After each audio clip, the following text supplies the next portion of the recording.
Lord of the Mysteries audiobook by Kevin 81 finally meeting. I have to complete a mission independently in order to become an official member. Klein was taken aback. But we might not even have a mission this week, and it might not be so simple. Wouldn't this mean that it'll take me 1 to 2 months to become an official Nighthawk? Only then will I get a pay rise. Old Neil sniffed at the coffee and shot a glance at him. It's only a ritual among Nighthawks. After all, we stand at the peak of beyond danger and don't want our teammates to act like children who require constant care. This won't affect the salary that you'll receive as an official member or your privileges needed to fulfill your duty. So it's just a ritual to gain the recognition of the other Nighthawks. But Mr. Neil, why did you emphasize that it would not affect my pay grade as an official member? Did I make it that obvious? Klein touched his face and gave an embarrassed smile before asking, does it have to be a mission of the Beyonder variety? That should be the case, but your performance yesterday was truly outstanding. You ingeniously killed a Beyonder that's at least at sequence 8. I believe Fry, Royale, and the rest have already acknowledged you. Therefore, Dunn might just assign you to an ordinary mission, Old Neil said before suddenly sighing. You'll have your salary increase several-fold. I'll never encounter something like that again in my lifetime. Klein chuckled as he raised the matter about his sequence pathway. Mr. Neil, do you think that the corresponding sequence 8 of Seer is clown? In fact, thinking back to the description from the confidential documents, it did seem to add up. A job good at fighting with artifice. I can't give you any guarantees, but I think it's highly likely. Firstly, it matches up with what's said on the documents. Their agile movement and deception-based battle style are key points. Next, other sequence pathways have similar situations. Do you know the corresponding sequence 8 for Mystery Prior? Old Neil asked with a chuckle. No, it's not written in the information provided by the church. Klein shook his head honestly. Old Neil chuckled briefly before saying, I'm close friends with 2 old guys from the machinery hive mind. They mentioned it in passing as a joke. The corresponding sequence 8 potion of Mystery Prior is Melee Scholar. Did you hear that? Melee Scholar. Goddess, I don't like melee combat at all. This doesn't suit the image of a Mystery Prior at all. I can understand. Mystery Priors pursue the mysteries behind things. Melee combat is one of those mysteries, Klein said after some thought. Old Neil finished his hand-grown coffee. All right, let's not waste time. Let's continue our mysticism studies. You still have a lot of ritualist magic that you need to grasp. You also need to learn how to create amulets and charms. All right. Klein sat down and planned out his schedule for the day. In the morning, I'll study mysticism and read through all sorts of historical records. I'll submit the compensation request. After lunch, I'll practice at the shooting club. Then I'll head to the Deweyville Library at Golden Indusboro and see if I can borrow the corresponding monograph and journal regarding the Hornicis main peak. After doing all that, if I have time, I'll spend some time at the Divination Club. I can't slack off on my acting. Once the compensation request is approved and I receive the money, I'll be able to buy a new suit on the way home. Yes. I'll apply for the materials tomorrow morning and try to make a protective amulet to ward off danger from Melissa and Benson. In a dining hall adorned with a chandelier and elegant decorations, a few friends were congratulating Joyce Mayer on his escape from danger and his return to Tingen. We all read the news. Just the written description alone was enough to scare me. A man with a short stubble on his chin said wistfully, Joyce, I can't believe you went through such an ordeal. Cheers. The tragedy is over now and the sunlight shines down upon us. Exalted is the steam. Joyce and his fiancée, Anna, raised their cups and clinked them together with their friends. Then they gulped down what little champagne they had left. Anna was extremely worried at the time. I suspect that she cried every night. Whenever I invited her for some afternoon tea, she was always absent-minded. Thankfully, you're finally back now. Otherwise, I reckon she would have passed away just like that. A young lady, with a cute small nose and coiled brown hair, said to Joyce as she glanced at Anna. If Anna were to experience something like that, I'd be the same. I might be in an even worse state. The aquiline-nosed Joyce gave his fiancée, who was sitting beside him, a gentle look. Anna wasn't used to expressing her emotions in front of others. She looked at the opposite end of the table and said, "Bogda, why have you been keeping your head down this entire time? I can sense how terrible your mood is." The young lady with a petite nose answered in Bogda's place. "Bogda is sick. The physician told him that there's something seriously wrong with his liver. He can only use medicine to reduce the pain, but it doesn't treat his illness. He needs to undergo surgery." "Lord, when did this happen?" Anna and Joyce asked in surprise and concern. Bogda was a young man with short hair, but his face was sallow. His usually brilliant red eyes were replaced with a dim glow. "It happened last week. Since Joyce wasn't back yet, I told Irene not to tell you," Bogda explained with a rueful smile. Joyce asked staidly, "Have you decided when you'll undergo surgery?" Bogda's expression changed a few times as he said, "No, I haven't decided yet. As you know, those surgeons are practically butchers. The patient is like a piece of meat on a chopping block, allowing them to butcher people as they please. I've read a lot of reports. They'll even use an axe for amputation. Lord, I suspect I might very well die on the operating table.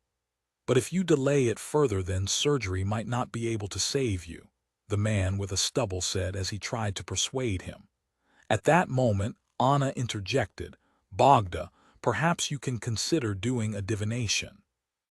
If the divination indicates that everything will go smoothly, then proceed with the surgery as soon as possible. If the outcome of the divination is bad, seek other means.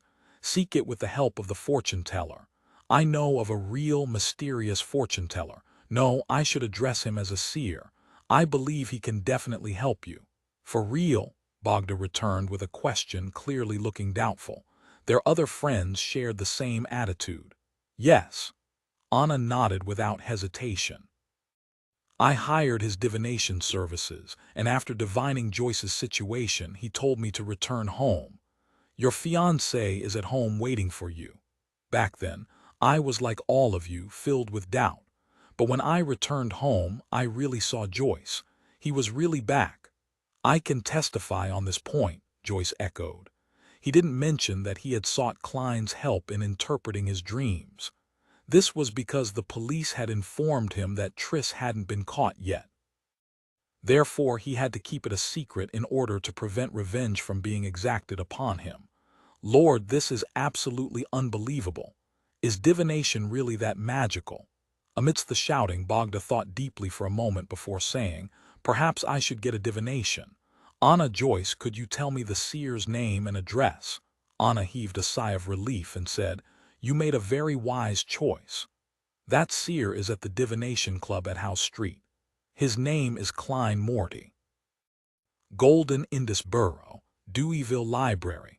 Klein used the introduction note from his mentor's letter to successfully apply for a borrowing pass. As he flipped the tiny card in his hand, he asked a few librarians, "Do you have the research of the Hornicis Main Peaks relics here?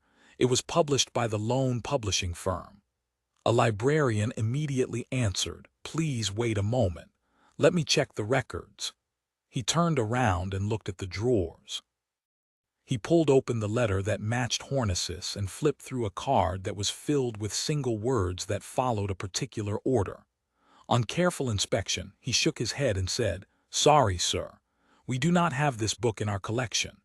"How regretful," Klein answered in clear disappointment. "From the looks of it, I need to write to the Lone publishing firm or pay a visit to the Koi University." Meanwhile, he sighed inwardly at how dated the management of the libraries of this world was. "You people need a computer. Unfortunately, I can't produce one." Klein made a silent, self-deprecating comment and turned to ask, "Then do you have the journal issues of New Archaeology and Archaeology Summary?" "We do," the librarian confirmed. "A gentleman just returned them." He flipped out the corresponding card and pointed Klein in the direction of the bookshelf. Klein went over to the bookshelf, scanned the journal issues, and pulled out the ones his mentor mentioned. Then he randomly found a spot by the window to sit down. Under the bright afternoon sun, he began reading the information in the library quietly. Ancient relics don't solely exist on the main peak of the Hornicis mountain range. They're also spread out across the surrounding forests, valleys, and gentle slopes around the main peak. These relics are formed from lofty domes and gigantic stone columns. Honestly, they can be described as magnificent. I'm curious as to how the original residents mine and process these rocks. Hypothetically, let's assume that they performed their mining operation on the spot without needing to send them up the mountain. There's a strange pattern where the relics become larger in size the closer you are to the mountain peak. But surprisingly, there are no ruins on the peak. According to our hypothesis, there should be palaces that don't resemble man-made buildings, divine halls used for sacrifices.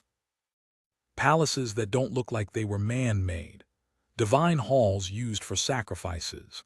Could it be the one that I saw in my dream? While Klein ruminated, he suddenly heard footsteps approaching him from a distance. He looked up and saw a familiar face, a face that often appeared on the papers. He had a squarish face, thick eyebrows, a firm nose, short dark blonde hair, azure blue eyes, and tightly closed lips. All of these features belonged to a certain famous person from Tingen City, a philanthropist, entrepreneur, and the owner of this library, Sir Deweyville.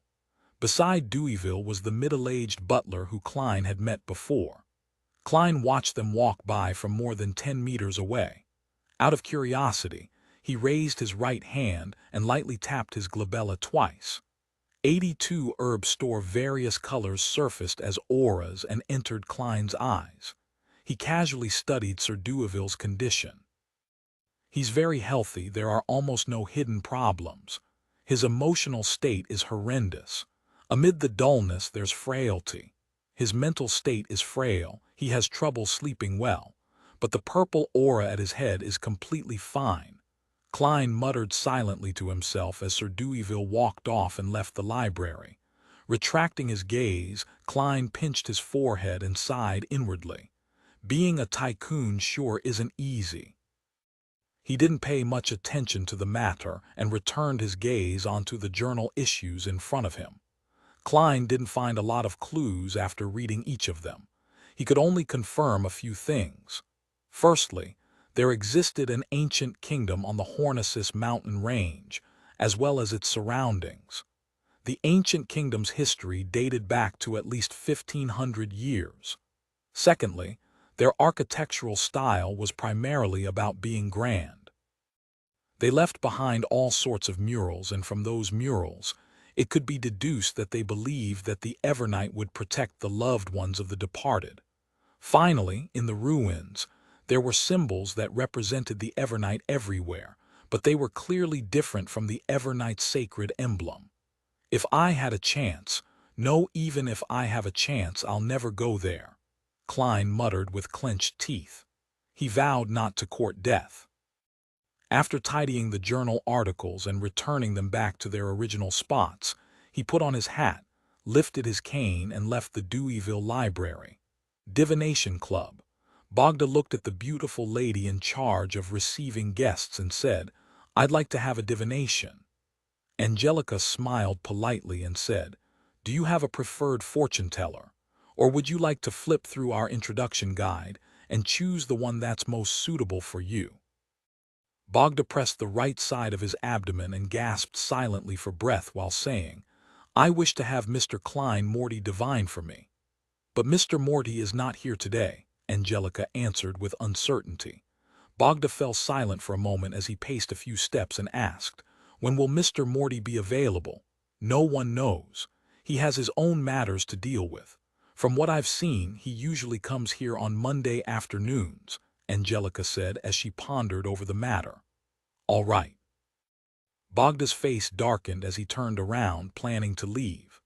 "Sir, you can choose other fortune-tellers as well. For example, you can choose Mr. Hannes Vincent, who is famous in Tingen City." Angelica tried her best to prevent the loss of business. Bogda stopped in his tracks and considered it for a moment before saying, "No, I only trust Mr. Morty." "Well, can I wait here for a moment? Perhaps he might come after he's done with his matters." "No problem," Angelica said with a warm smile. Bogda went to the sofa and sat down. Sometimes he stroked his cane. At other times he looked out the window, clearly looking rather impatient. Seconds turned to minutes.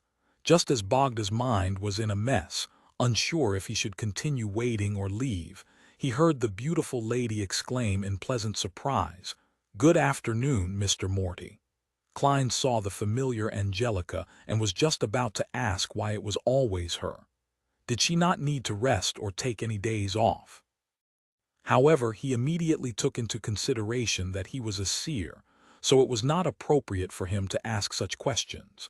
Instead, he had to use the tone of a charlatan and say something like, "How marvelous it is for fate to compel us to meet once again, Madam Angelica." Would this sound like I'm hitting on her? Klein's mind whirled as he finally replied with a smile, "Good afternoon, Madam Angelica. A customer wishes to hire you for a divination." Angelica pointed to Bogda, who had hurriedly stood up from the sofa. "Someone actually requested for me." Klein took off his half-top hat in pleasant surprise, pinching his glabella twice while doing so. "Good afternoon, sir." He looked over when his voice suddenly came to a pause. In his spirit vision, he saw the requester's liver looking dim. It was nearly black in color. It was making the rest of his body unbalanced as his aura was thin in various places. Klein deliberated over his words and he said in a serious expression, "Sir, you should see a doctor and not seek a divination." Bogda stood stunned on the spot as he immediately gave a pleasant look of surprise while muttering, "How fascinating. Anna wasn't lying to me." He hurriedly looked up at Klein in earnest. "Mr. Morty, I've already seen a doctor and might have to undergo surgery. However, I'm frightened about the surgery. I would like to divine the outcome." The surgery of this era is really fraught with danger.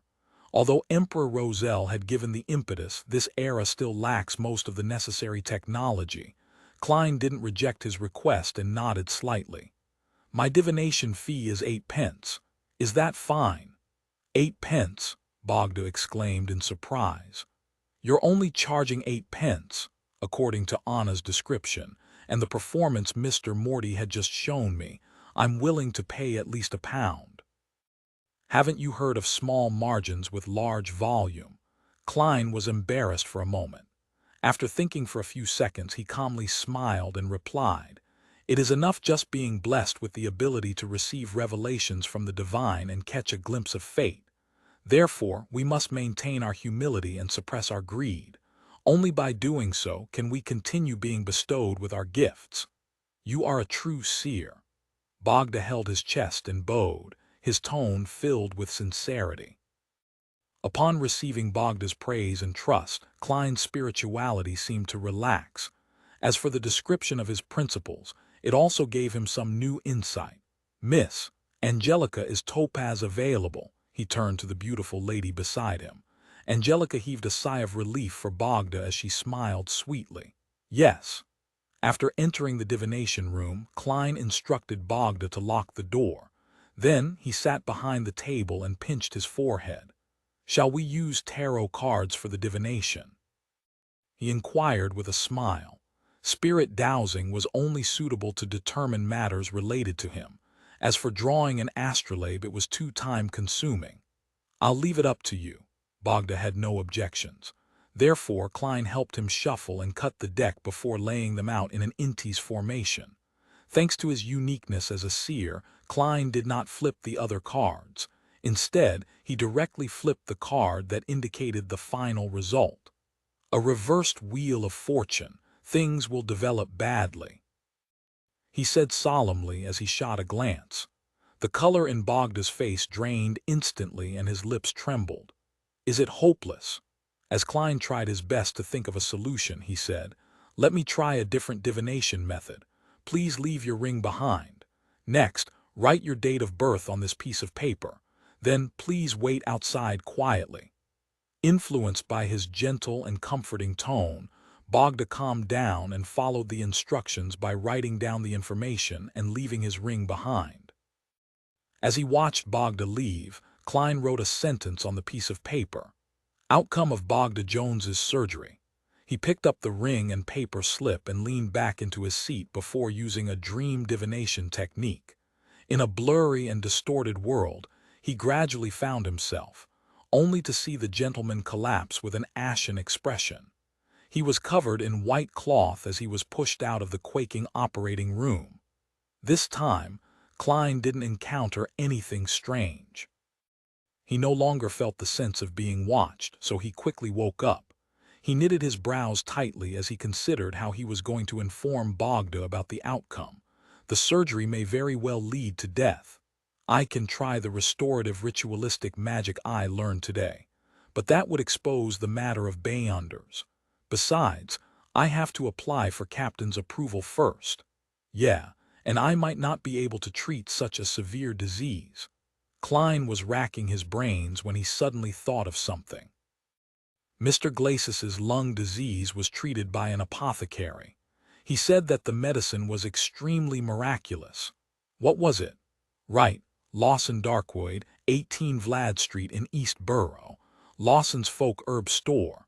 As he tried his best to memorize the address back then, Klein quickly remembered the details. He rapped the corners of the table and quickly made a decision. After using spirit dowsing to quickly determine if it was a good or bad idea, Klein walked out the door. When he saw Bogda stand up in a fluster, he returned his ring to him and said warmly with a smile, "I found hope for you." "Really?" Bogda asked, pleasantly surprised. Klein did not reply him as he continued talking. "Your hope lies in the East Borough on Vlad Street. It's related to the single-term Lawson. If you can't find it, come back here again on Monday at 4 in the afternoon." "Good, good." Bogda nodded as he repeated himself. He excitedly fished out his wallet and produced 5 pence and 3 pennies. He had done according to what Klein had said, without using tips to corrupt a true seer. The corners of Klein's lips twitched as he received the money, but he smiled brilliantly. "I hope you will find hope as soon as possible." After Bogda left, he handed over the commission like the previous time and also gave Angelica tips, pretending as though he had collected a solely. East Borough, Vlad Street. Bogda walked from one end of the street to the other, repeating it 3 times until his liver started to ache. Finally, he determined that there was only one place that had anything to do with Lawson on the street. It was the Lawson's Folk Herb Store, numbered 18 on the street. Mustering his courage, he walked in and caught the smell of the various herbs. He saw that the owner of the shop had black but very short hair. His face was round and he looked to be in his 30s or 40s. The boss's formal attire resembled that of a village witch doctor. It was a deep black robe embroidered with all kinds of strange symbols. "Hello, do you have medicine that can treat my disease?" Bogda asked politely. The boss raised his head and swept his deep blue eyes across Bogda and smiled. "Your liver disease is very serious, but the premise of everything is whether you have the money. Do you have enough to pay for the medicine? He can tell." Bogda suddenly felt a lot more confident as he nodded frantically. "How much is your medicine?"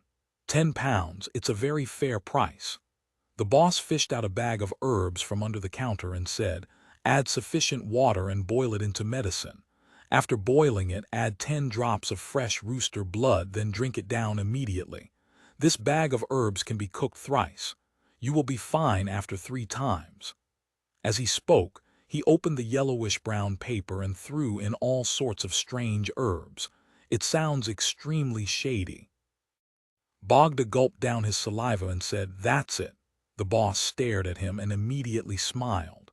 "Do you still want something else? What about this bag? Once you recover from your liver disease, I can give you a guarantee that your wife will be very satisfied."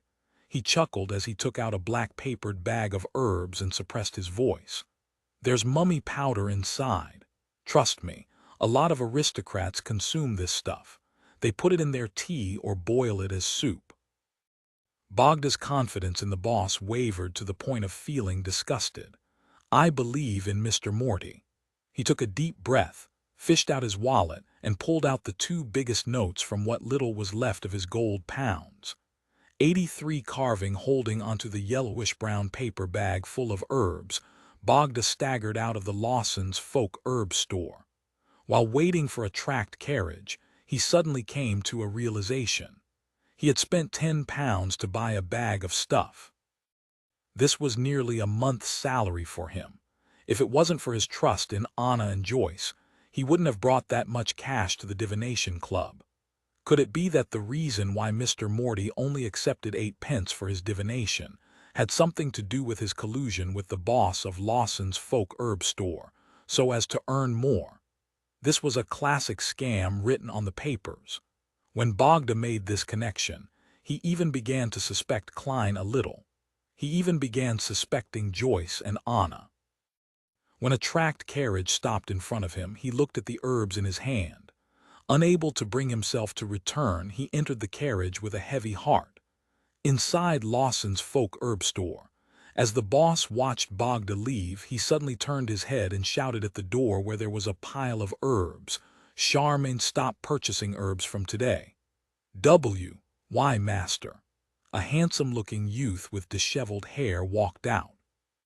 The boss smiled and said, "This is the 16th customer that has come because of my fame.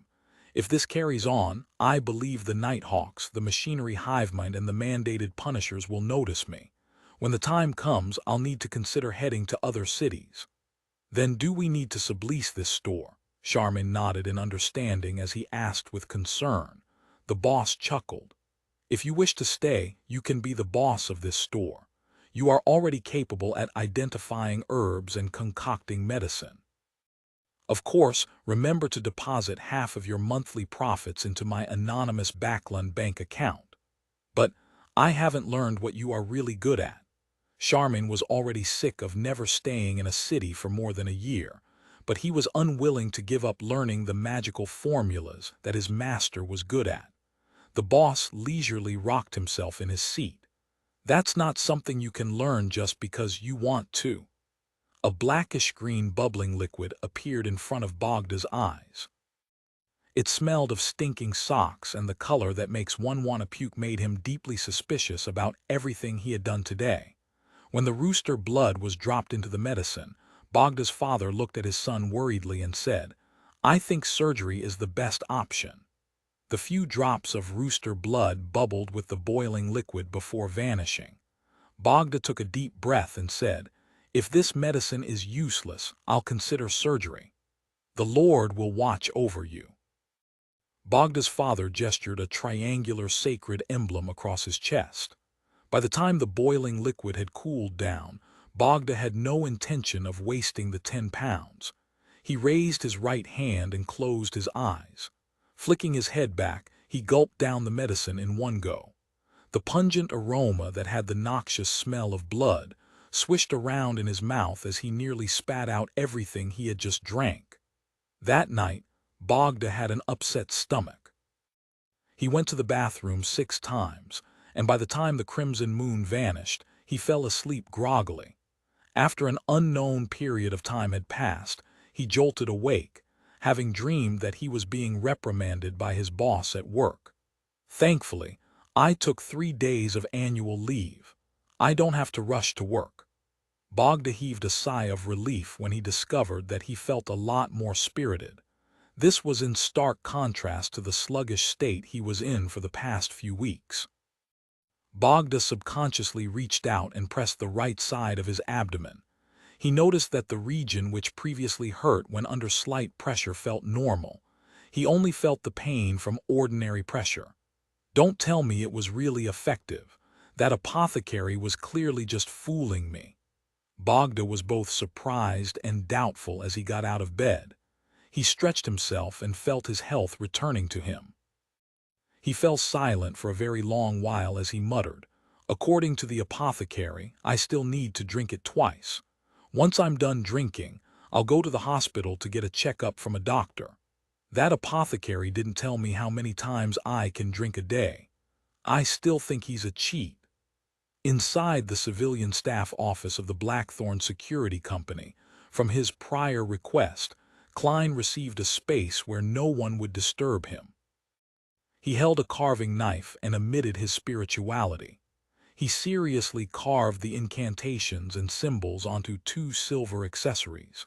The incantation was a request to avoid disaster and was written in Hermes. The 2 mysticism symbols symbolized the Evernight goddess as well as the Empress of disaster and horror. Aside from that, Klein also added the path number that corresponded to the goddess, 7, and the magical characteristic. In addition to that, charms and amulets had to be engraved on both sides, and each side's symbols, incantations, and characteristics, their exact locations, or special formats was in the realm of mysticism. The ones that were spread amongst the ordinary populace were filled with mistakes. At that moment, Klein had a lot of damaged materials to his right. Through repeated practice, and only after he confirmed that he had enough practice, did he dare to begin creating the amulets for Benson and Melissa. As he calmed his mind, his spirituality spewed out from the tip of the carving knife. The number 7 appeared on the surface of the silver accessories. He had already finished carving the incantations and symbols on the other side of the accessory. All that was left was to finish the remaining side. After putting down his knife, all his spirituality chained together as Klein suddenly felt a strange, majestic, and terrifying energy surge throughout the room. The commotion quickly vanished as the incantations on both sides of the accessory became complete with Klein's spirit vision. It emitted a serene blackness. He put down his carving knife and gently polished the silver accessory that was formed from a circle and a vertical piece. He felt a tinge of coolness from the mild-to-the-touch surface. It's done. He happily placed the finished amulet and another one that he had previously finished into his pocket, planning to find an opportunity to give it to Benson and Melissa. Amulets created by Beyonders possessed a certain level of effectiveness. They allowed the wearer to unknowingly avoid disasters to a certain extent, but it was nothing too ridiculous. Furthermore, their spirituality would wane bit by bit. Unless one used a high-level ritualistic magic and created a prayer set, a year was the maximum one could use them for. As for high-level ritualistic magic, there was a terrifyingly high spirituality requirement. It wasn't something Klein could endure at the moment. When the time comes, I can use my spirituality to make another one, Klein thought, nodding as he began tidying up the messy table. He didn't make one for himself for the moment, because an amulet of that level had limited effects on him. Therefore, his goal was to gain a deeper understanding of incantations before trying to pair it with ritualistic magic. That way he could create a few defensive amulets that could be activated specifically with sound. After everything was finished, Klein walked out the office and prepared to hand over the damaged materials. That was when he saw Captain Dunn walk over in his black windbreaker. Dunn's deep and gray eyes swept across him as he smiled. "Klein, the Holy Cathedral has approved it. You're now an official member." "Really? That's great," Klein expressed his delight. Dunn nodded and said with a smile, "You can now receive a make-up pay of £3 for this week. You'll receive £4.5 every subsequent week until the advance payment is cleared. By the way, did I mention the Nighthawk's ritual? Every official Nighthawk has to independently complete a mission.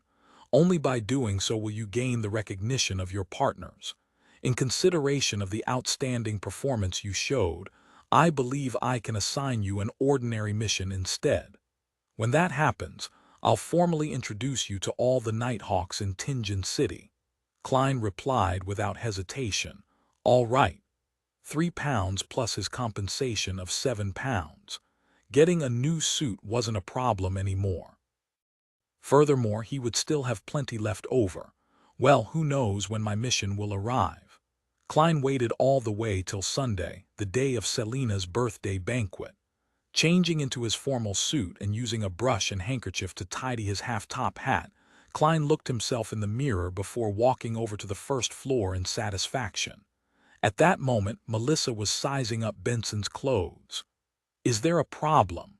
Benson raised his cane, feeling a little lacking due to his sister's gaze. He felt that there was nothing wrong with him when he inspected himself. He was already dressed quite decently. Melissa stopped staring at him and said with a serious expression, "Benson, that is a very old suit you're wearing. There will be a lot of excellent ladies and madams participating in today's birthday banquet. I believe that by wearing that, it'll be a form of disrespect to them." Klein was originally filled with questions. However, when he heard Melissa's emphasis, he immediately realized what was happening. He went over with a chuckle and said, "Benson and I share a similar build. He can wear my other tuxedo." He had already informed his siblings about buying a new suit. He explained it away by saying that his clothes had been torn while inspecting certain objects. Therefore, the company generously compensated him. Of course, he concealed the matter of him being promoted with a pay rise. He was afraid of scaring them and only planned to tell them after half a year. Such an explanation made Benson and Melissa extremely envious. They felt that the Blackthorn Security Company was an impeccable employer. "There's no need to, right?" Benson retorted, having not realized the gravity of the situation. "No, it's extremely important." Klein pushed Benson's shoulders up the stairs. "My tuxedo is hanging on the clothes rack." After watching Benson go up the stairs in a daze, Klein turned around and smiled at Melissa. "Are you hoping that Benson will use the opportunity provided by Selina's birthday banquet to begin a beautiful new romance?" He had been reading quite a fair amount of newspapers and magazines recently. He knew that aristocrats and middle-class banquets were typically grounds for blind dates. Melissa nodded solemnly. "Yes, Benson has missed out too much because of us." "Sis, why are you like a mother?" Klein looked at Melissa as he suddenly shook his head with an exasperated laugh. 84 Elizabeth seeing the unconvinced look his sister's face, Klein suddenly felt like it was a good opportunity. He sized her up and said with a solemn expression, "Melissa, I think you aren't showing enough respect to today's banquet as well." "What?" Melissa wore a puzzled look. Klein pointed at her neck. "As a lady, you are lacking a necklace that accentuates that area." Without waiting for his sister to say another word, he smiled as he fished out a silver amulet wrapped with angel wings from his pocket. "Thankfully, I prepared one for you." Melissa was taken aback at first before she asked, "How much was it?" "Sis, your concerns are really quite misplaced." Klein silently scoffed as he explained with a chuckle, "It's actually not very expensive. Since it was in an incomplete state, I imitated an item that I've seen before and engraved blessing incantations and beautiful patterns on them." "You engraved them?" Melissa was indeed distracted. "How is it? What do you think of my work?" Klein took the opportunity to hand over the amulet to his sister.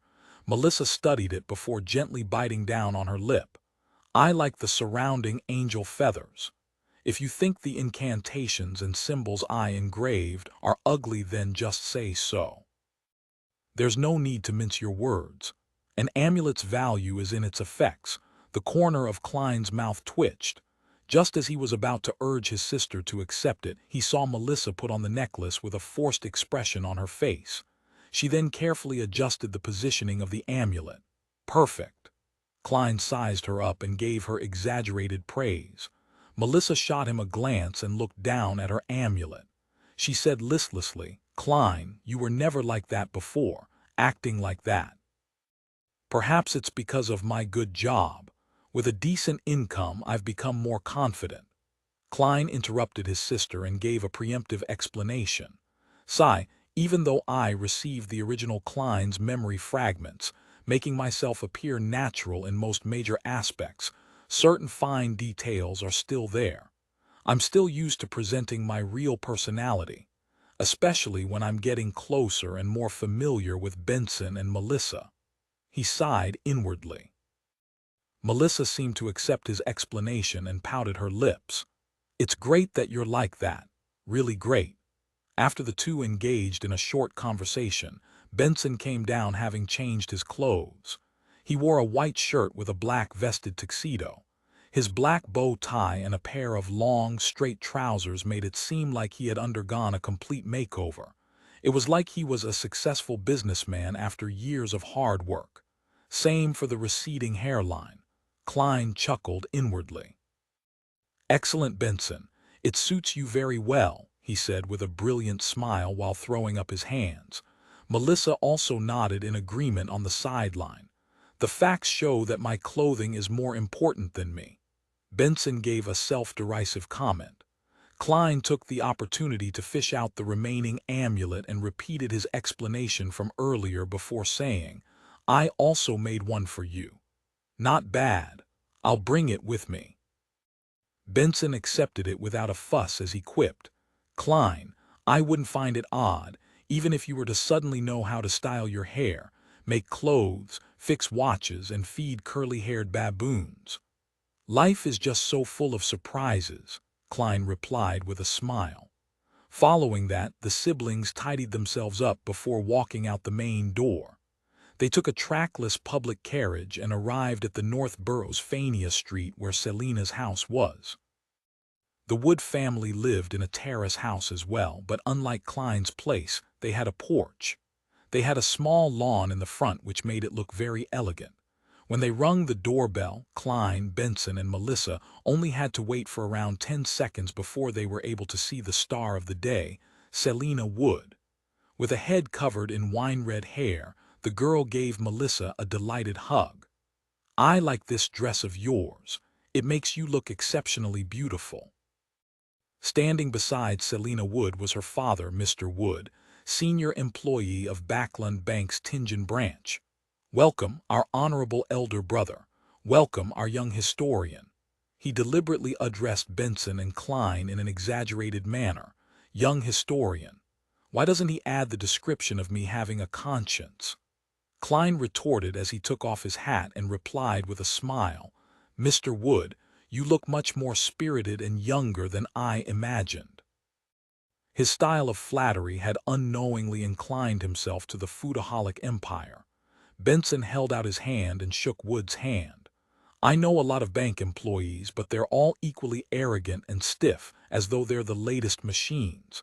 None of them are as civilized as you. If you were to meet me at the bank, you might not say that about me. Wood laughed cheerfully. After exchanging pleasantries, Selina, who was wearing a new dress, led the siblings inside with a hop in her step. At times she would mention in her usual tone that Elizabeth is already here, and at other times she would suppress her voice saying, Melissa, your brothers are more handsome than I imagined. Hey, I have good hearing. Although you are flattering me. Klein helplessly looked at the two 16-year-old girls walking ahead of him. This isn't right. I'm still quite far from being considered handsome. Tusk, Miss Selina, how ugly did you imagine Benson and I to be? A balding, gloomy fat man with a pale expression and lifeless eyes. Klein pinched his glabella in passing as he diligently practiced his spirit vision. Miss Selina Wood is healthy. She's excited and very happy. Mr. Wood's lungs are a little problematic. Right, I see his pipe. Klein swept his gaze across the crowd while in a good mood. Elizabeth, Melissa is here. At that moment, Selina introduced with a brisk tone. A girl dressed in a blue frilly dress walked over. She had naturally curled brown hair and adorable baby fat. Klein was stunned when he saw her because he knew the girl. He had helped her choose an amulet back at the underground market. Elizabeth greeted Melissa first before looking at Benson and Klein. She was stunned and her brows knitted slightly, as though she was thinking about something. Soon, Elizabeth smiled and politely greeted them as though nothing had happened. Klein also pretended not to recognize her. Under Wood's lead, they came to the sofa in the living room where they were introduced to Chris, Selina Wood's brother, and the other guests. As Klein watched Benson chat with Chris and the other solicitors happily over the topic of their neighbor, Mr. Shawd, he couldn't help but feel envious. I don't have such socializing skills. He picked up a cocktail from a table in the corner of the room as he listened quietly. At times, he would nod and echo with a smile. It didn't take long before all the guests arrived and the banquet officially began. As too many guests had been invited, the Wood family's dining table could not accommodate everyone. Therefore, the banquet was done in a buffet manner. The maidservant served the steak dishes, roast chicken, fried fish, mashed potatoes, etc., and placed them on different tables. The male servants were responsible for carving the meat, allowing for guests to take what they wanted. Klein couldn't help but click his tongue when he saw the elegant enamel plates and silver cutlery. He felt that the Woods were being too extravagant as a middle-class family. Since they're so rich, why would Chris need so many years to prepare for his wedding? When he thought of what his sister had previously mentioned, he was puzzled.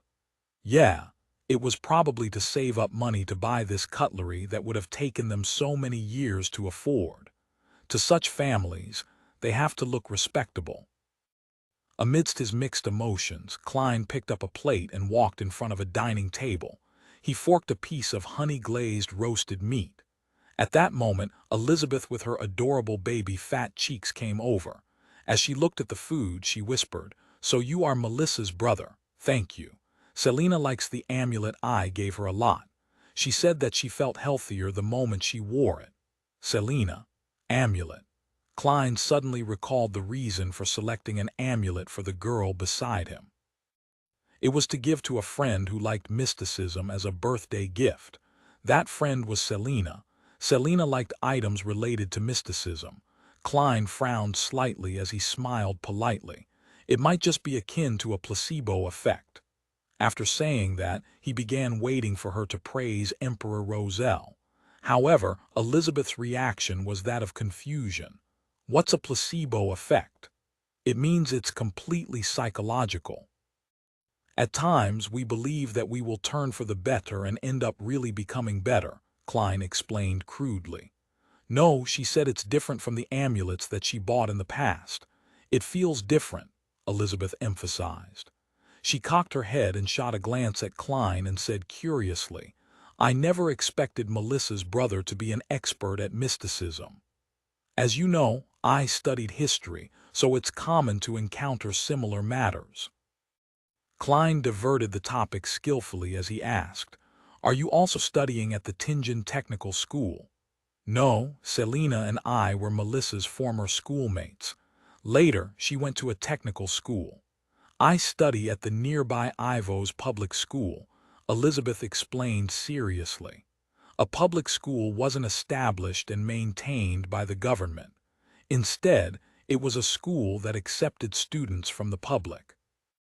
It was an evolution of good grammar schools whose goal was to groom graduates so as to enter university.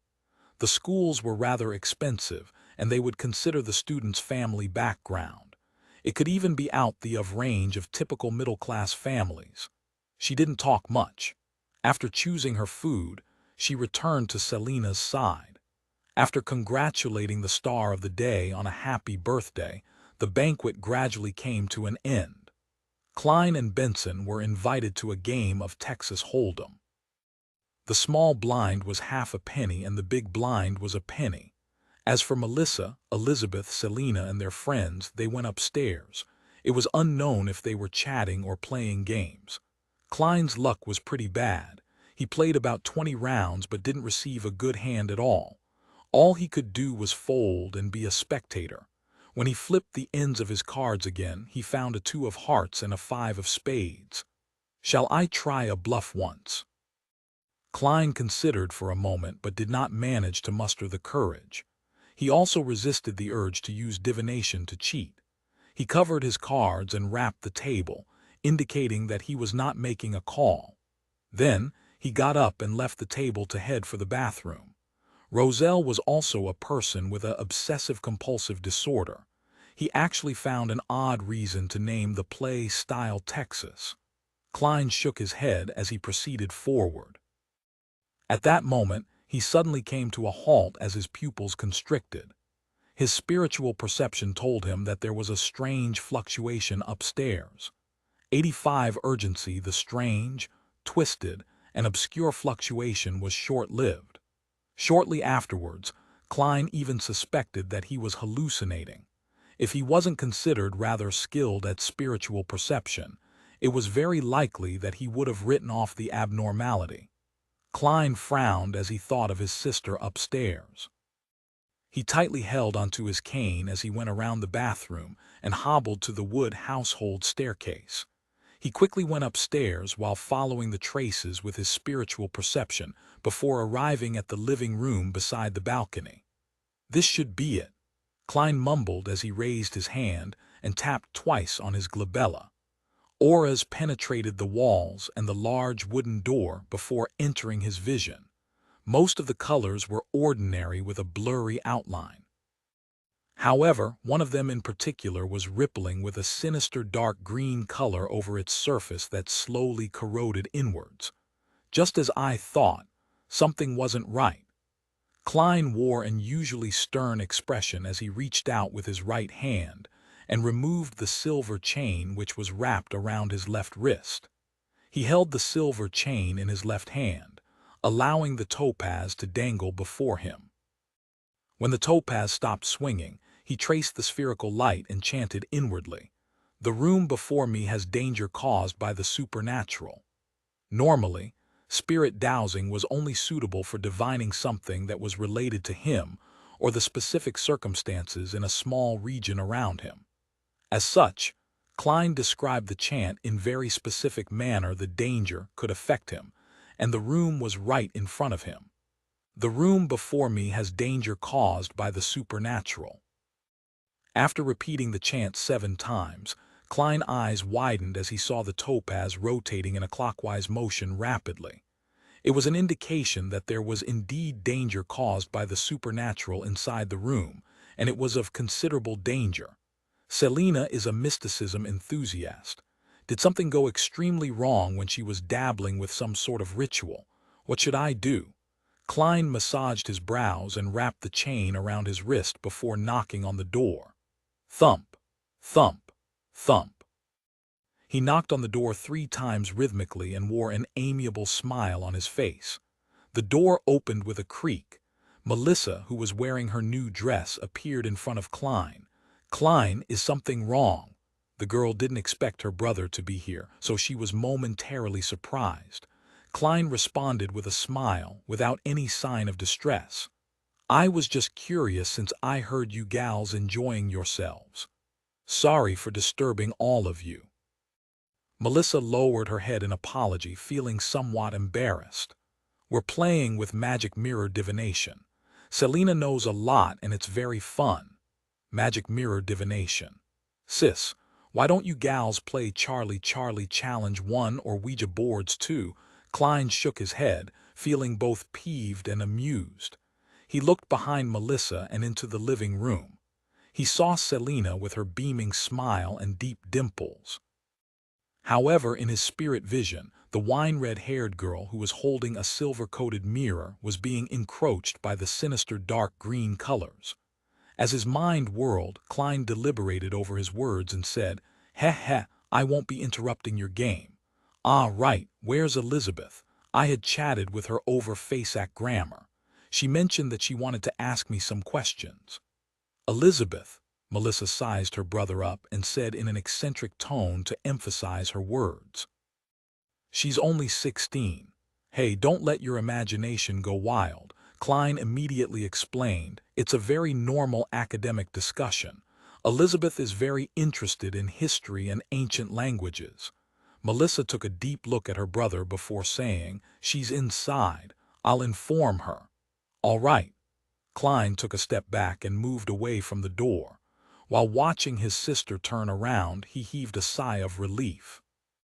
Although it wasn't the best of reactions, he was thankful that the person in danger wasn't Melissa. He only waited for about 10 seconds before a puzzled Elizabeth walked out. She asked curiously, "Mr. Morty, what's the matter? I never said I was interested in history and ancient languages."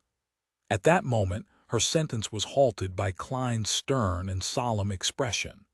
Her nerves tightened as she seemed to sense that something wasn't right. Klein took a few steps diagonally as a gesture for Elizabeth to hide partially behind the door. The girl with the chubby baby fat was influenced by the sudden serious atmosphere, so she unknowingly followed. "As you know, I'm a mysticism enthusiast." Klein halted and turned around, speaking directly to the point. Elizabeth nodded and replied, "Yes, I even believe that you're an expert at mysticism."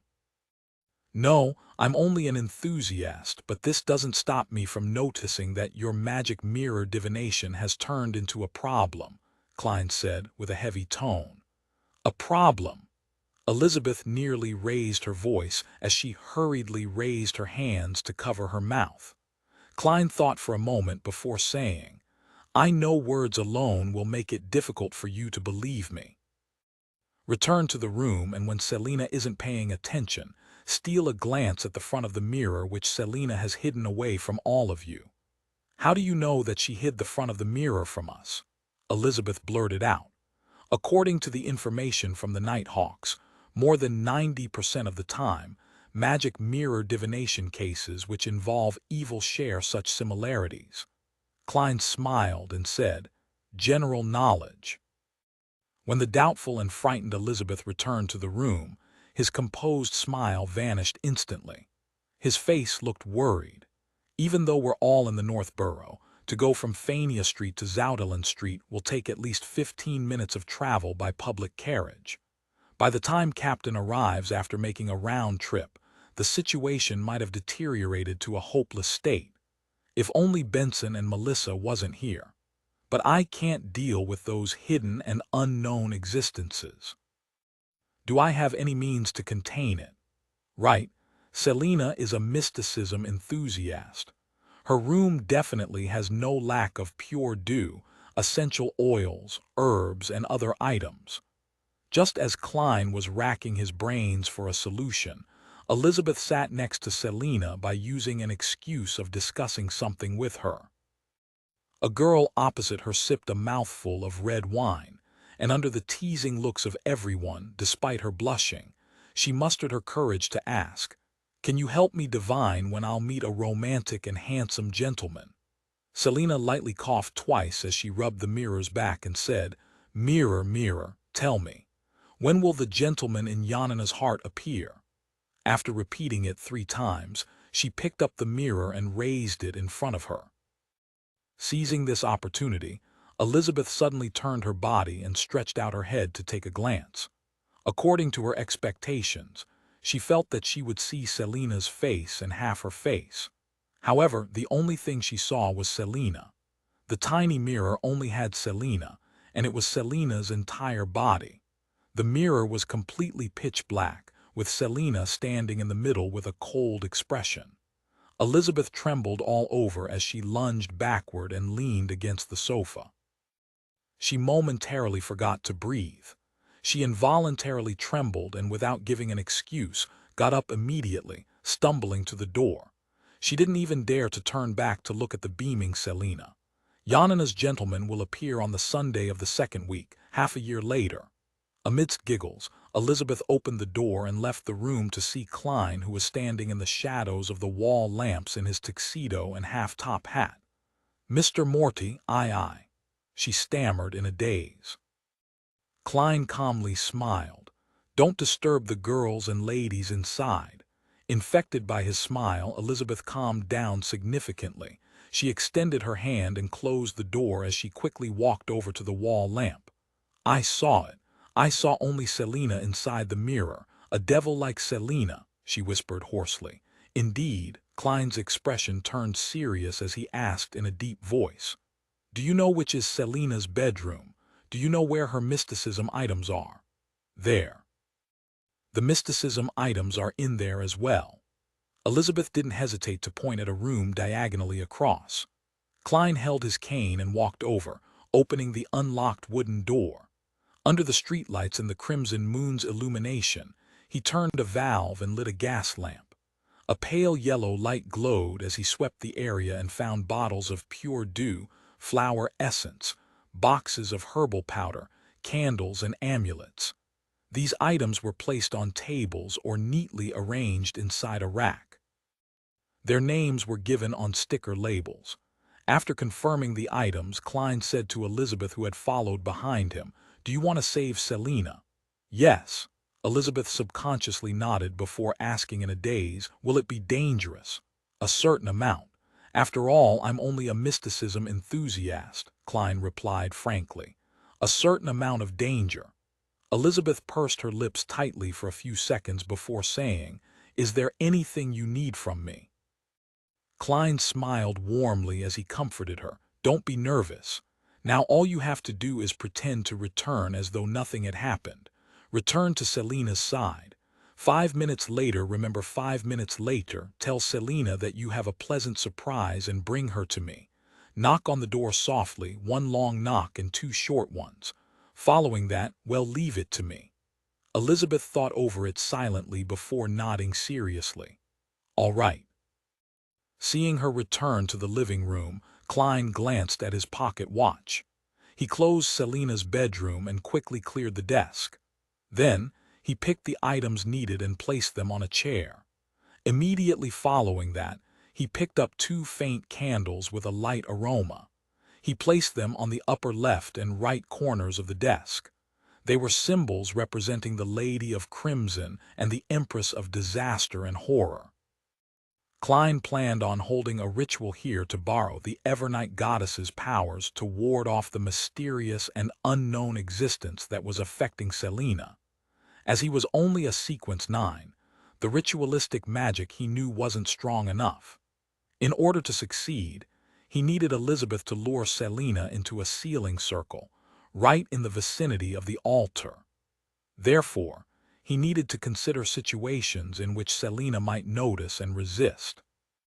Due to these reasons, Klein planned on using suspension-style ritualistic magic, a paper and pencil game played using held or balanced pencils to produce answers to questions they ask, a board with letters, numbers, and other signs around its edge, to which a planchette, movable pointer, or upturned glass moves, supposedly in answer to questions from people at a seance.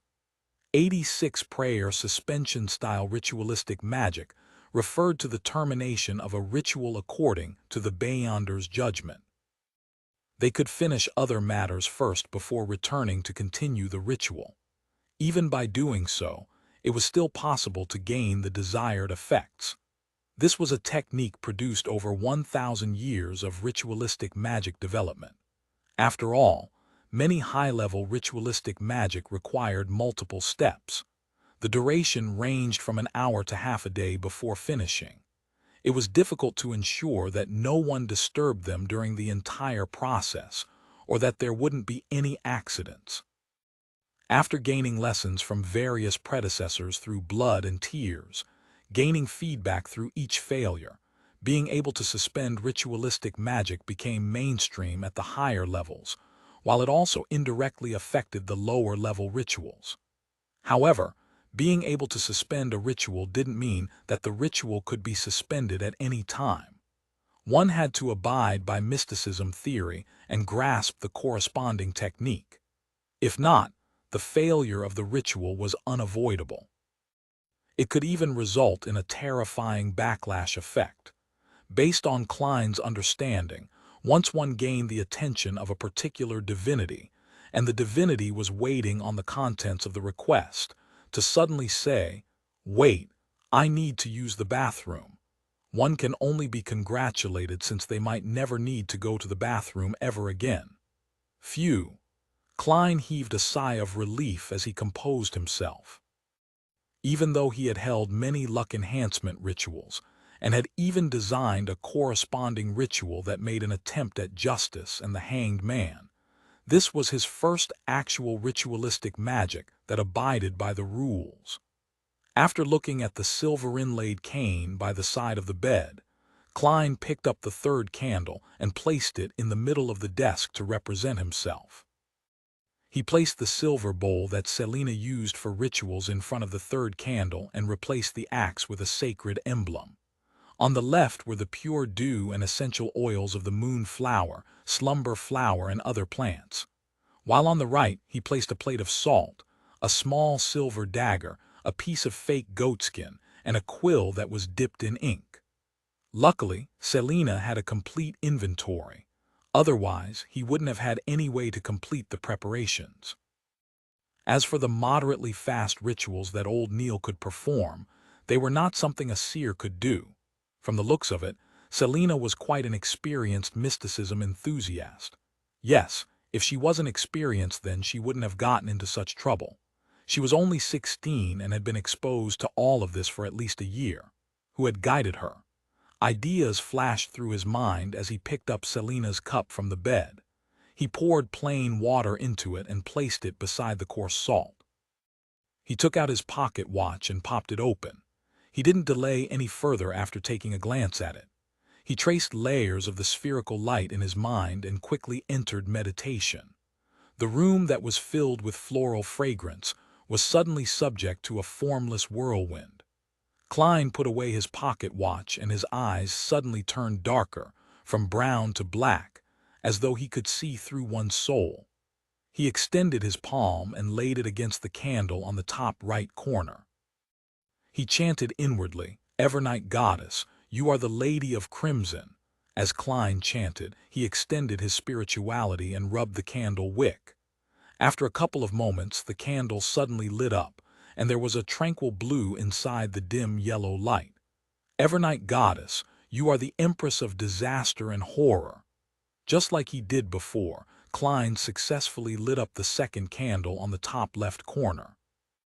"I am your loyal guard, the shield that fends against danger in the dark night and the long spear that stabs at evil in the silence." Whoosh! The third candle that symbolized Klein began to burn. The flame was still. He picked up the small silver knife and mimicked old Neil's motions.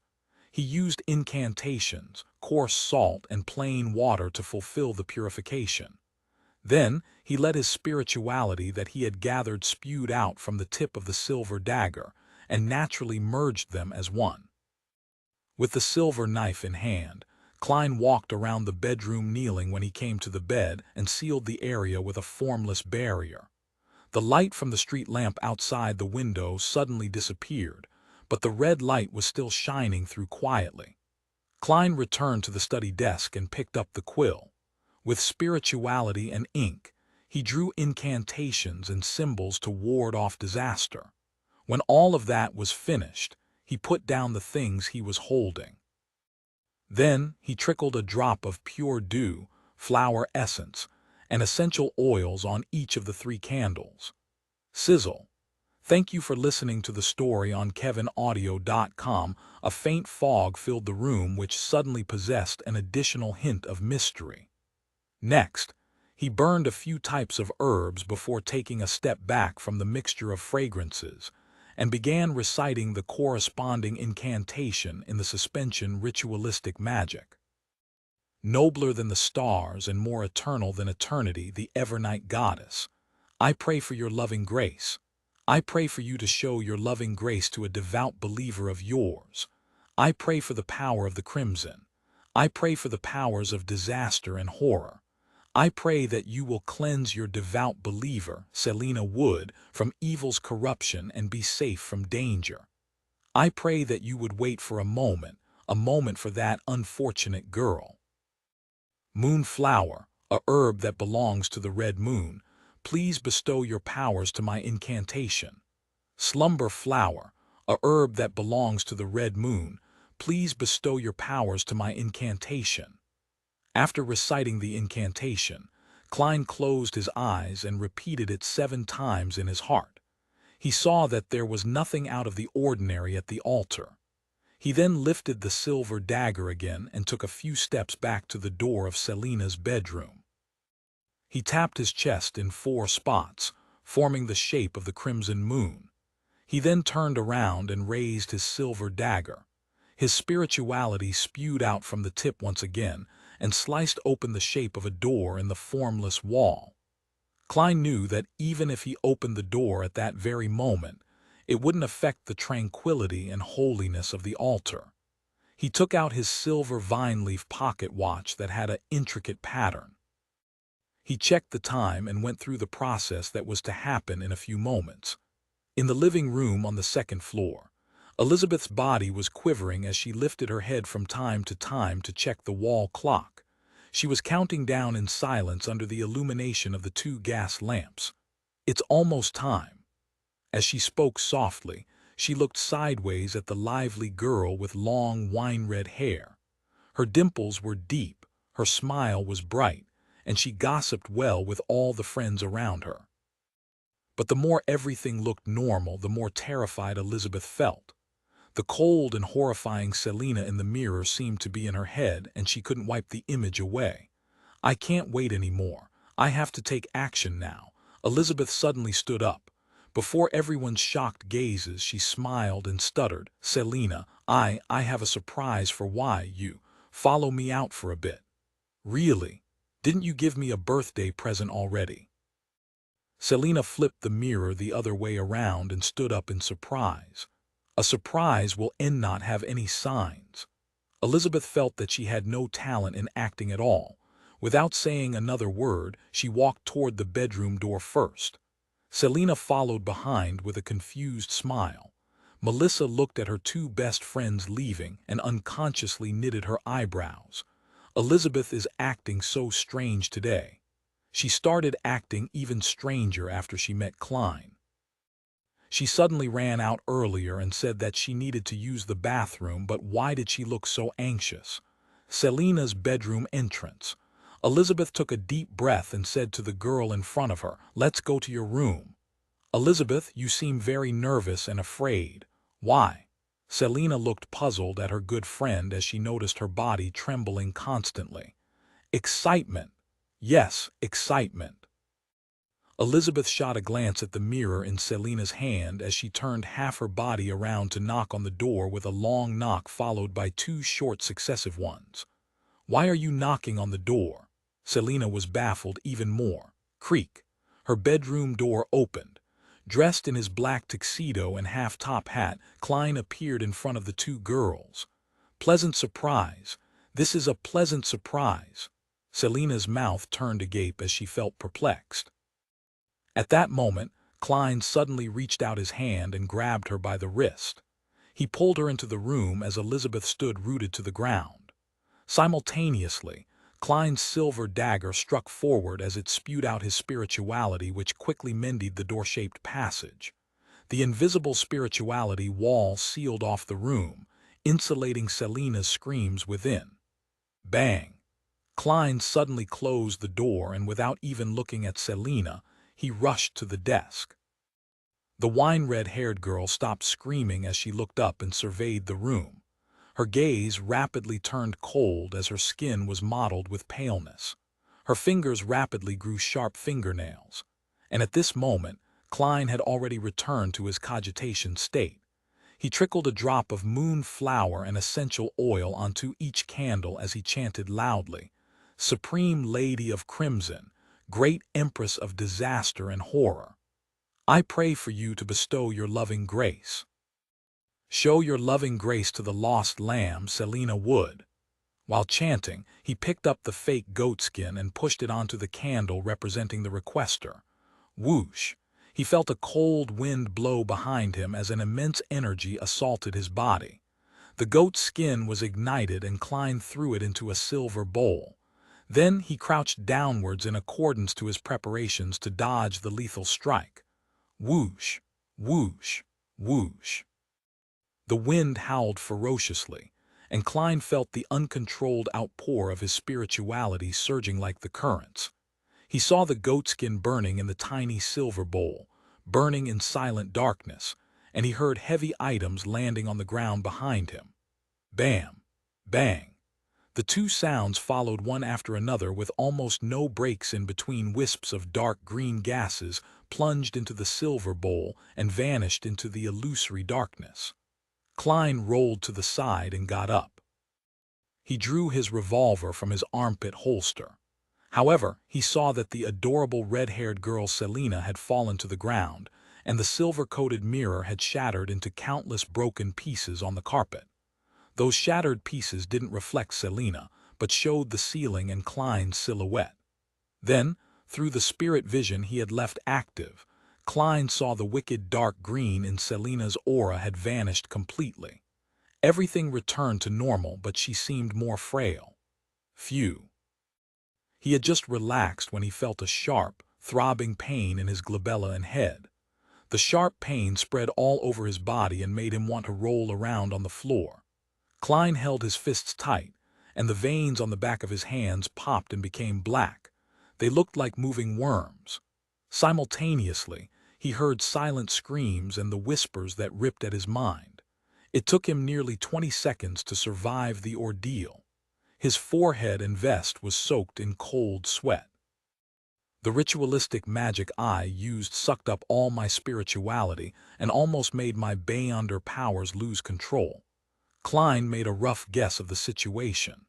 That also made him notice that he had digested quite a bit of the remaining energy in the potion.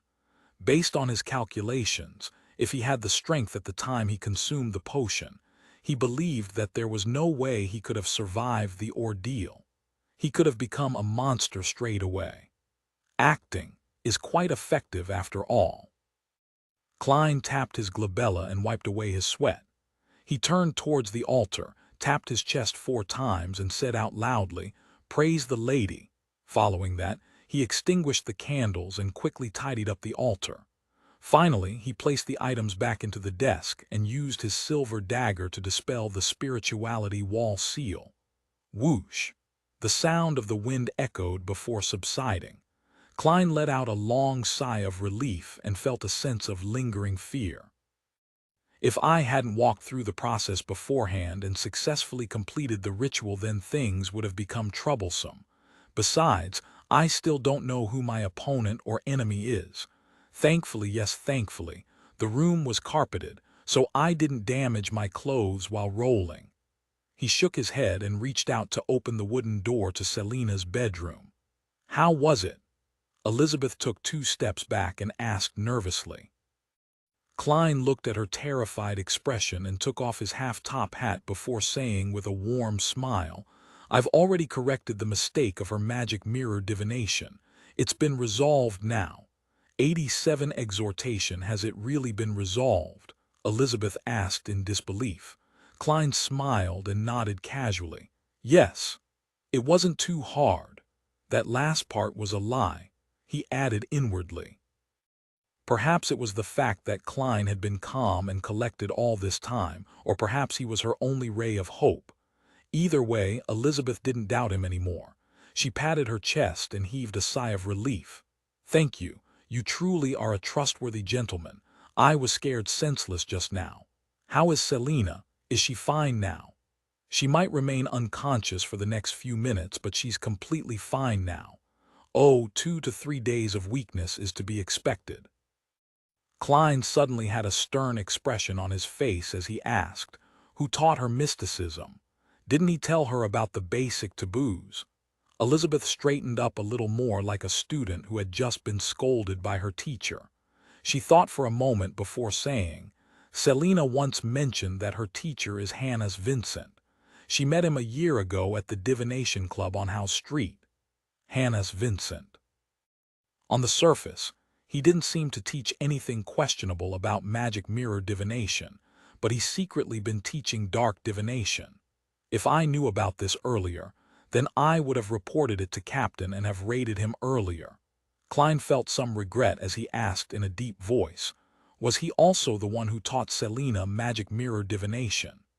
Klein was left with a lingering sense of fear because this matter had nearly affected his sister Melissa. Elizabeth nodded cautiously. Yes, but Selina had tried magic mirror divination a few times without any success. Oh, today she told me that she had a peek at her teacher's hidden incantations and that there would be no problems. She was basically an expert at courting death. Klein massaged his temples to alleviate his headache. Do you still remember the incantations she recited? Well, although Hannes Vincent had not voluntarily imparted the dangerous knowledge to Selina, it's obvious that he had been experimenting with it to extend an invitation to a mysterious, unknown entity.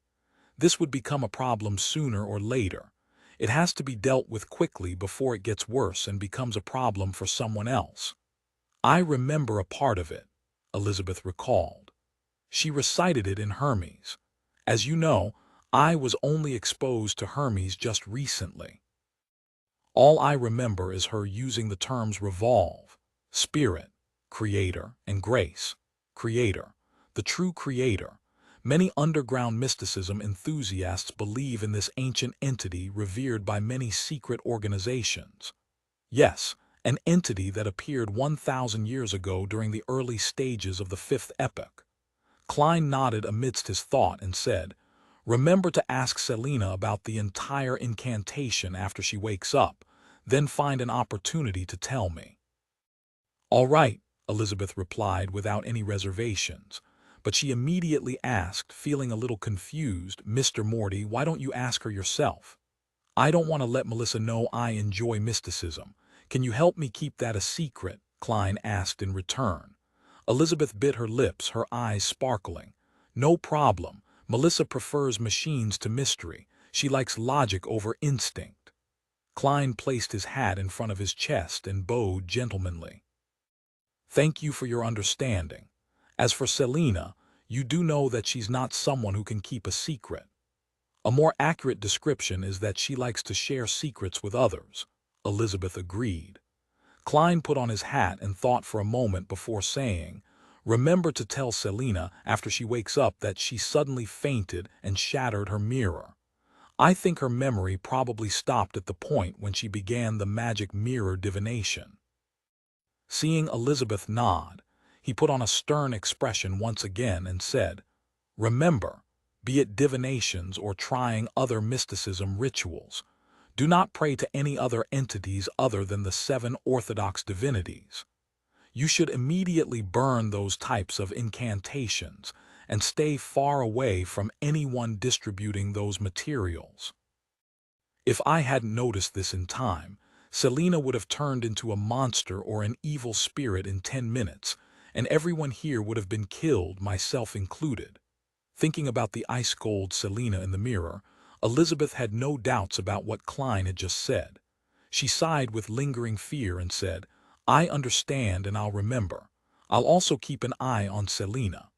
"All right, go and take care of Selina." Klein raised his black cane and walked toward the stairway. As he walked, his eyes became darker. He took out a single penny with his right hand and flicked it into the air. "Selina is all right now. Selina is all right now." Klein quickly repeated the description, then caught the falling coin. He saw George E.I.'s face facing upward. This was not a simplification of spirit dowsing.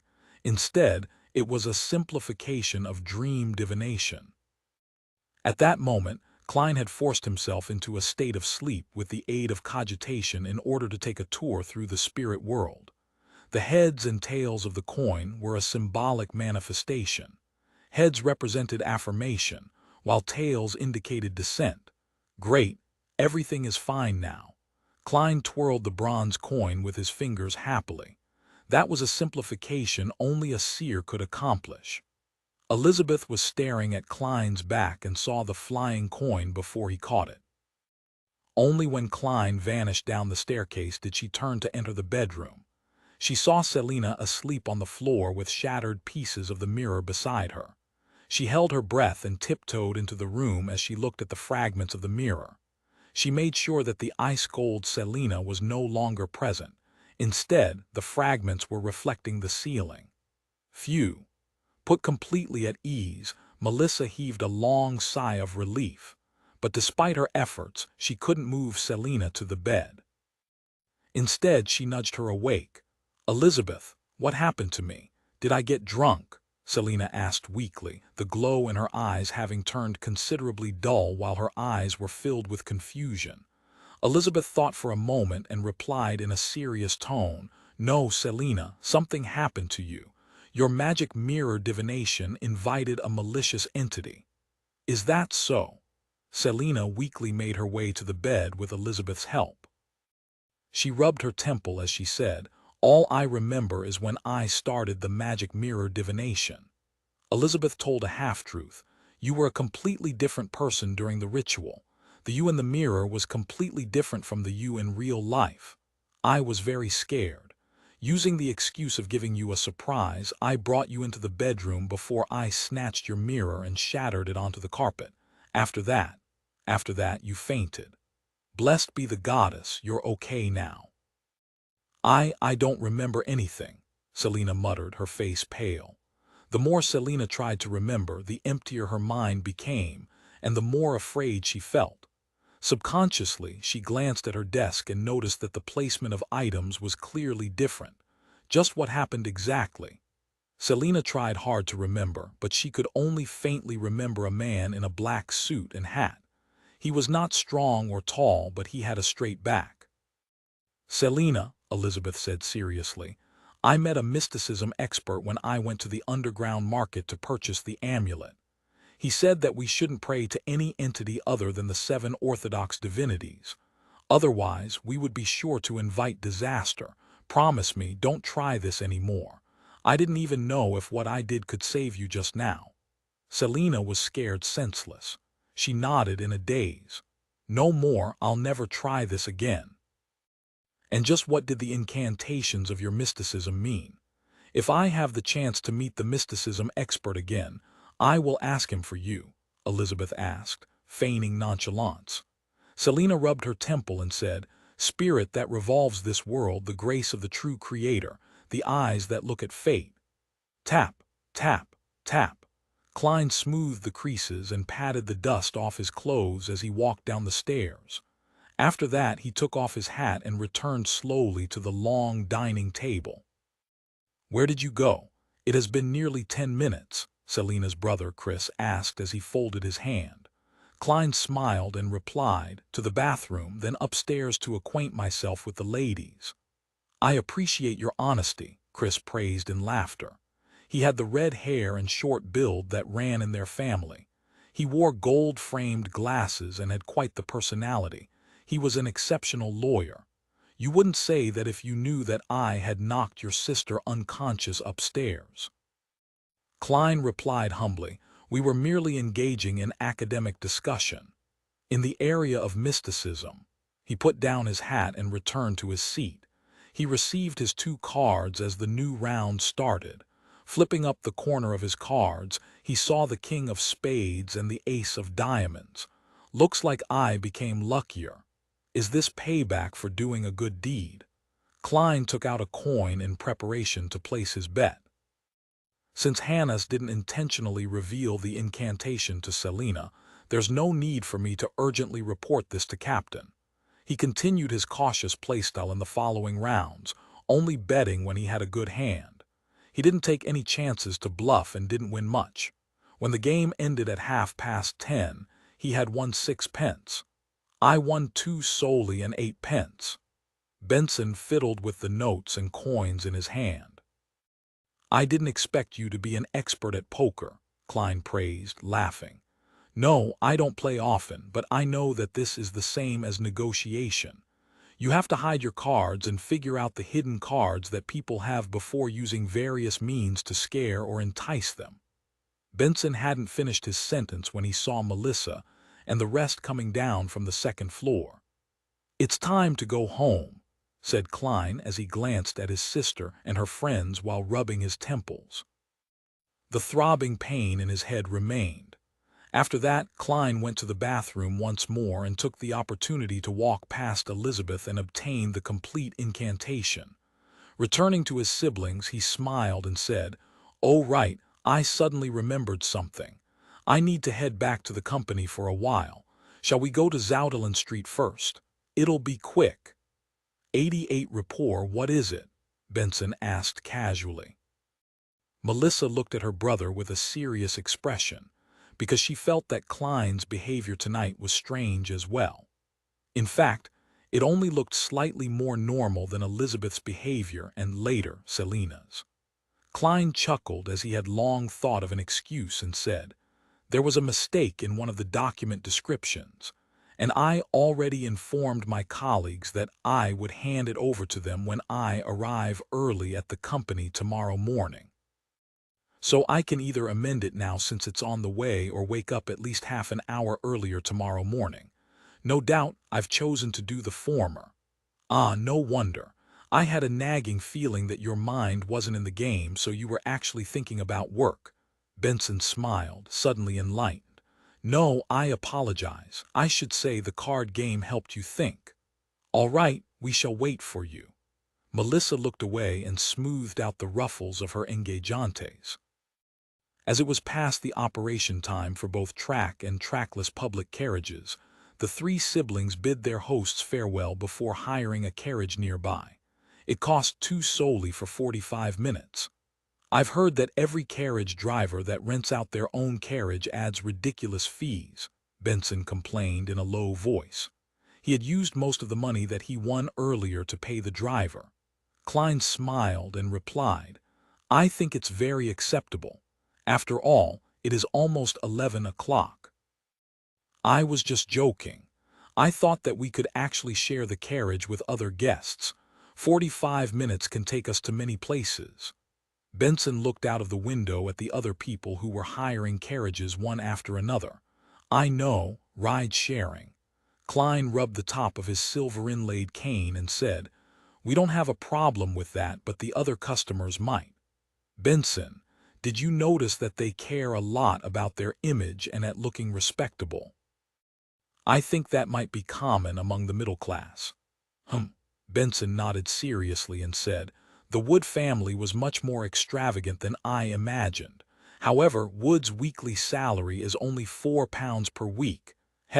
Looking respectable might be the biggest difference between the middle-class people and curly-haired baboons." "Do you have something against curly-haired baboons?" Klein almost burst out laughing. Melissa didn't join in on their discussion. She took a seat and sized up Klein from time to time. Her gaze was sending chills down his spine. The two-wheeled horse carriage was traveling quickly in the dark, quiet street. They arrived at Zoutelen Street in only 12 minutes. "Wait for me here. 5 minutes, it won't be more than 5 minutes," Klein emphasized. He put on his top hat, grabbed his cane, and got off the carriage. As the carriage driver was charging based on time instead of distance, the driver didn't mind waiting. Going up the stairs, Klein arrived at the Blackthorn Security Company and knocked on the door. Within 10 seconds, the door was opened wide. Leonard Mitchell appeared before him in a vest and shirt. "You're not on duty tonight," Leonard pointed out, looking surprised to see him. Klein was only on guard duty once a week for the Channy's Gate. They maintained a regular work schedule for the rest of the time. As for emergencies that happened at night, they would be dealt with by the sleepless who enjoyed the night. However, only getting 2 to 3 hours of sleep a day can cause baldness and memory loss. Whenever he thought about this, Klein couldn't help but ridicule Captain Dunn Smith in his mind. "I have something to report," he answered simply. "There's a mission?" Leonard asked casually, moving aside. When Klein entered the reception hall, he saw Dunn coming out in his black windbreaker. His gray eyes were dark as usual. "Captain, I came across an incident involving the supernatural." "Give me the details," Dunn asked directly. Klein recounted the whole story from earlier and reported the steps that he took to deal with it. "So, I think there's a need to investigate Hannes Vincent. Back then, he believed that since the evil entity that was invited by the magic mirror divination hadn't caused a disaster, and there was no indication that he was in extreme danger, that meant that the entity probably still needed more time. It didn't want to awaken or possess Selina ahead of time. Therefore, as long as its goals were not exposed, the evil entity chose to observe the situation. Under such circumstances, it wasn't hard for Elizabeth to trick Selina to head to the entrance of the bedroom. You've done well. You seized the opportunity before the evil spirit fully materialized to possess her body completely. Dunn lifted his head lightly and said, "Let us take care of the follow-up investigations. You can return home to rest." Klein heaved a sigh of relief and chortled. "I thought you would make this my initiation mission and make me complete it alone." From the incantation that Elizabeth provided him, Hannes Vincent was certainly dangerous. "That's because there's already an initiation mission for you." The desultory Leonard chuckled by the side. "What?" Klein was shocked. Dunn smirked and explained with his soothing voice, "At around 7 tonight, the police station referred us to a case. From our initial assessments, there doesn't seem to be any danger or urgency, so it was decided that you would complete it on your own tomorrow. All right, don't ask about the case. Rest well tonight and move your day off to Tuesday or Wednesday." "Captain, doing that only affects my sleep. Plus, Monday afternoon is when the tarot gathering takes place. Do I need to send a postponement notification to Justice and the Hanged Man?" Klein shook his head and smiled bitterly. He then bade farewell and left. Exiting the stairway, he suddenly sensed something. He lifted his head to look towards the carriage that they had hired. He only saw Melissa looking at him silently through the window. When they made eye contact, Melissa suddenly looked away and sat properly. The corner of Klein's mouth twitched, and he got into the carriage, pretending nothing had happened. Under the crimson moon and pure night sky, the carriage moved quickly down one street after the other. When they returned home, Klein yielded the bathroom to Benson for his shower while he went to Melissa's bedroom and knocked twice. Melissa, who was planning to use the other bathroom, opened the door and looked at her brother suspiciously. "Melissa, do you have any questions that you'd like to ask?" "I know you do," Klein asked straightforwardly. "Don't just observe me in silence." Melissa's lips trembled and creased her eyebrows as she spoke. "Klein, what did you do to Elizabeth? She seemed a bit off." And later on, Selina started acting very strange too. Klein had prepared his reply. "Do you know that Elizabeth and Selina are mysticism enthusiasts?" "Yeah, but I don't like it. I don't think there's anything that can't be explained in this world," Melissa answered seriously after being momentarily taken aback. "Anything that seems unexplainable is due to the fact that the knowledge we have grasped is insufficient." "Yeah, I think so too," Klein echoed her sentiments guiltily. "I once thought so too, until I successfully courted death." He coughed lightly and continued, "Mysticism involves Hermes, the language used specifically for ancient worship ceremonies and prayers. Elizabeth knew that I am good at it. Heh, it is within a historian's domain after all. So she asked me about the pronunciation of corresponding words and their actual meanings." Melissa nodded lightly, signifying her acceptance of her brother's explanation. It went according to her understanding of both parties. As for why Elizabeth and Selina became weird later on, I have no idea about the actual reasons. Klein removed himself from the picture first, then he said, "But I can make a guess." "You managed to guess it," Melissa blurted out in shock. Klein lifted his hand and patted his lips. "I could guess from the contents of what Elizabeth asked. The few Hermes words were related to divination, as well as the worshipping of evil entities." "Yes, when Selina did the magic mirror divination, did she recite in Hermes?" He proactively brought that up in order to remind his sister to keep her guard up against similar situations. It would be even better if she could cut off contact with Selina and Elizabeth. "Yes," Melissa replied after a delay. "I think I understand why Elizabeth and Selina were acting strange." Then Klein asked deliberately, as Selina's magic mirror divination involved a wicked, illegal belief, perhaps Elizabeth found an opportunity to criticize and correct Selina's mistake after she clarified with me the actual meaning of the Hermes that Selina had used. "I think so." Melissa didn't doubt this conclusion, because she had made the same deduction herself. Klein let out a breath of relief upon seeing that he had successfully directed the flow of the conversation. In the future, it's best if you advise Selina to put her beliefs in the orthodox. Then he tapped 4 spots on his chest just like a priest. Yes, I will, Melissa replied, sounding determined. And don't tell Elizabeth and Selina about our deduction or about the things that I've said. I actually promised Elizabeth not to tell you, Klein emphasized. Okay, Melissa nodded lightly. On Monday morning at 8 in the Blackthorn Security Company. Klein took off his hat and greeted Rosin and Brett. After exchanging a few words, he entered Captain Dunn Smith's office. He pushed the door open and looked around. He suddenly had a shock because Dunn's face was pretty pale and his gray eyes looked clouded without their usual darkness. What happened? Hannes Vincent, Klein asked in concern and shock. Dunn rubbed his forehead, took a sip of coffee, and replied with a bitter smile, Hannes Vincent is dead. Who killed him ahead of time?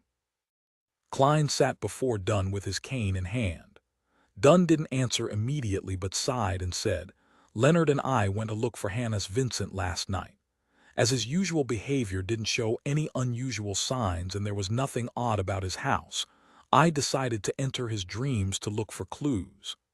In his dream. His eyes showed fear as Dunn repeated himself twice. That was when he said, in his dream I saw a cross, a huge cross, one that blotted out the sky. On the huge cross there was a naked man nailed to it with black nails. His arms and legs were pinned with his arms extended outwards. He was hung upside down, his head hung low like a chandelier. There were strips of blood stains on his body. Upon seeing such a scene, I lost consciousness. I left Hannes Vincent's dream, and when I woke up, Leonard told me that Hannes had died in his sleep. Huge cross, hung upside down, the man covered in blood stains. It's similar to some of the stories of the true creator that some of the hidden organizations believe in, but there are considerable differences too. Klein made a deduction in suspicion. The few hidden organizations that believed in the true creator had only appeared in the last 2 or 3 centuries, such as the Aurora Order and the Iron and Blood Cross Order. However, similar such depictions had never disappeared over the past 1,000+ years. Dunn rubbed his forehead again. We'll follow up on this. As for you, go ahead and complete your initiation mission first. 89, a simple mission. Klein nodded and said, All right, but I still don't know what my mission is. Nothing dangerous. I haven't seen any signs of danger at the very least, Dunn emphasized. This is a case which was referred to us by Golden Indus's police department. The famous philanthropist Sir Deweyville has been experiencing unusual harassment over the past month. Be it his bodyguards, the security guards he has employed, or the police, none of them have been able to find the culprit. Inspector Toll, who is in charge of this case, suspects that it involves beyonder powers and thus handed the case over to us. I saw Sir Deweyville at the library the other day and noticed that he was feeling down and lethargic, so it was a result of being harassed.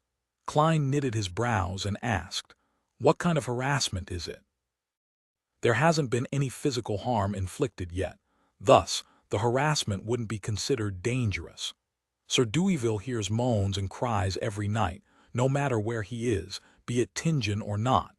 This has affected his sleep quality negatively. Dunn flipped the notes in his hands. He has seen a psychiatrist and has asked his butlers and servants to confirm that it was not an illusion.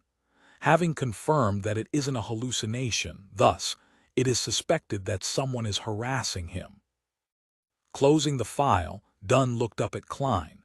Change into your probationary inspector uniform in the break room, then meet Inspector Toll, who is in charge of this case at the shooting club. He'll provide you with more details. Probationary inspector uniform, Klein asked instinctively. Dunn rubbed his forehead and smiled. Half of our salary comes from the police department, and the title of probationary inspector doesn't merely belong in the records. When you met Leonard and I for the first time, we were also wearing uniforms. This is a perk held by fully official members. Yes, the perks, as Emperor Roselle would call it. Unfortunately, I can't wear it as a casual outfit. Otherwise, I'd be able to have another spare outfit when my clothes are being washed. Klein picked up his cane and bade farewell before leaving the captain's office. He headed toward the break room and saw a black and white checkered uniform, complete with leather boots, placed on the table. The uniform's peak cap was embroidered with the logo of the police department, two crossed swords and a crown. Located on the shoulder was a black and white epaulet with a shimmering silver star. This is a probationary inspector uniform.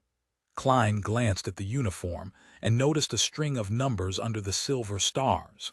6254. He had some understanding of the police rank structure in the Lone Kingdom.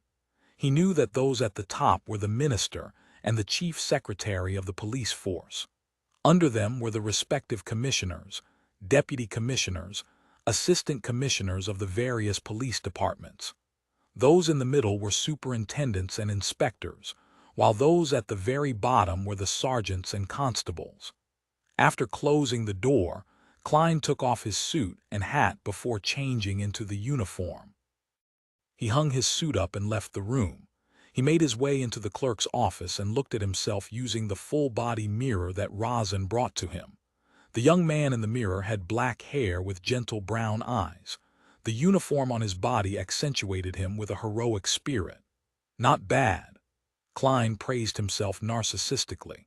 He left his cane in the office and left the Blackthorn Security Company. Inside his pockets were a full set of equipment, ranging from weapons to his police badge. At the hall of the shooting club, Klein met Inspector Toll immediately since he was the only one in a police uniform. Of course, there's me too, Klein thought. There were two silver stars on the epaulets of Inspector Toll's uniform. His clothes were propped up by his stomach and he had a thick blonde mustache. His frame was tall but not imposing. Perhaps it was imposing in the past. Morty, Klein Moretti. Inspector Toll noticed Klein and welcomed him with a smile. "Hello, Inspector Toll, I believe that you have the right person," Klein replied amicably. Then, following his memories, he raised his right arm, kept his fingers straight and tight before saluting. Toll chuckled. "I can tell that you'll be a young man who's easy to get along with. That's good. Shall we head to Sir Douaville's place now?" Even though he was a higher rank than Klein, the tone in his query was obviously friendly. "No problem."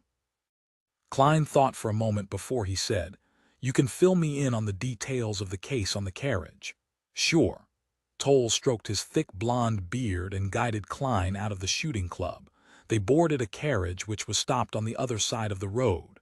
There was the two crossed swords and a crown police emblem on the carriage, and it came with a personal carriage driver. "Sir Douaville is a believer of the goddess, so we referred the case to you," Toll said quickly as he sat down. "I know." The fine knight is a common figure on the covers of newspapers and magazines. Klein flashed a friendly smile. Toll picked up the document docket beside him and removed the seal before taking out the materials inside. As he flipped through them, he explained, "Regardless, even if you are aware of it, I need to provide you with the detailed briefing. Sir Douaville is one of the richest tycoons of Tingen City. He built his career beginning with a lead and porcelain factory. It has now expanded to steel, coal, shipping, banking, and bonds. He is also a great philanthropist that has been praised by the king, having set up the Douaville Charity Foundation, the Douaville Trust, and the Douaville Library. He was also knighted 5 years ago. If he were willing to run for mayor, I don't think anyone in Tingen City could contest with him. But Backland is his goal. He wants to become a member of parliament. We once suspected that the harassment might be related to this, but we have no clues to this date." Klein nodded slightly and said, "We can't rule out that possibility, but there's nothing to confirm that suspicion as of now." Toll didn't dwell on this point. He continued, "From the 6th of last month, Sir Douaville has heard painful skin-numbing moans every night when he sleeps. akin to a patient's fight for his life. He has checked the surrounding rooms multiple times, but he hasn't found anything unusual. His butler and servants have also confirmed that they heard such sounds, but it is simply softer for them. In the beginning, Sir Deweyville believed that this matter would pass quickly and didn't pay too much attention to it, but the moans became more and more frequent, to the point of occasionally happening during the day. There was even the addition of heart-wrenching cries. This has made Sir Deweyville lose sleep. Time and time again he had no choice but to leave Tingen to his villa in the villages, but it was to no avail. The moans and cries persisted. Similarly, the phenomenon persisted even in Backlund, just that it wasn't as serious. He employed security guards to check his surroundings, but they didn't find any clues. Our preliminary investigations also came up with nothing. Sir Deweyville, who has been tortured for more than a month, is on the brink of collapse. He visited psychiatrists time and time again, but was unable to have his problems resolved. He told us that if this problem was not solved within a month, he would leave Tingen and head to Backlund. He believes that there would be people who can help him there. After listening to Toll's explanation, Klein quickly analyzed and came up with a few possibilities. He offended a beyonder and is suffering from a curse. No, if he was suffering from a curse, the butlers and servants in his house wouldn't hear the same things. There's a beyonder with unknown motives hidden among his servants and bodyguards. But the problem stems from the point that there has been no requests made of Sir Deweyville over the past month. Perhaps Sir Deweyville accidentally came into contact with some vengeful evil spirit. That possibility cannot be ruled out.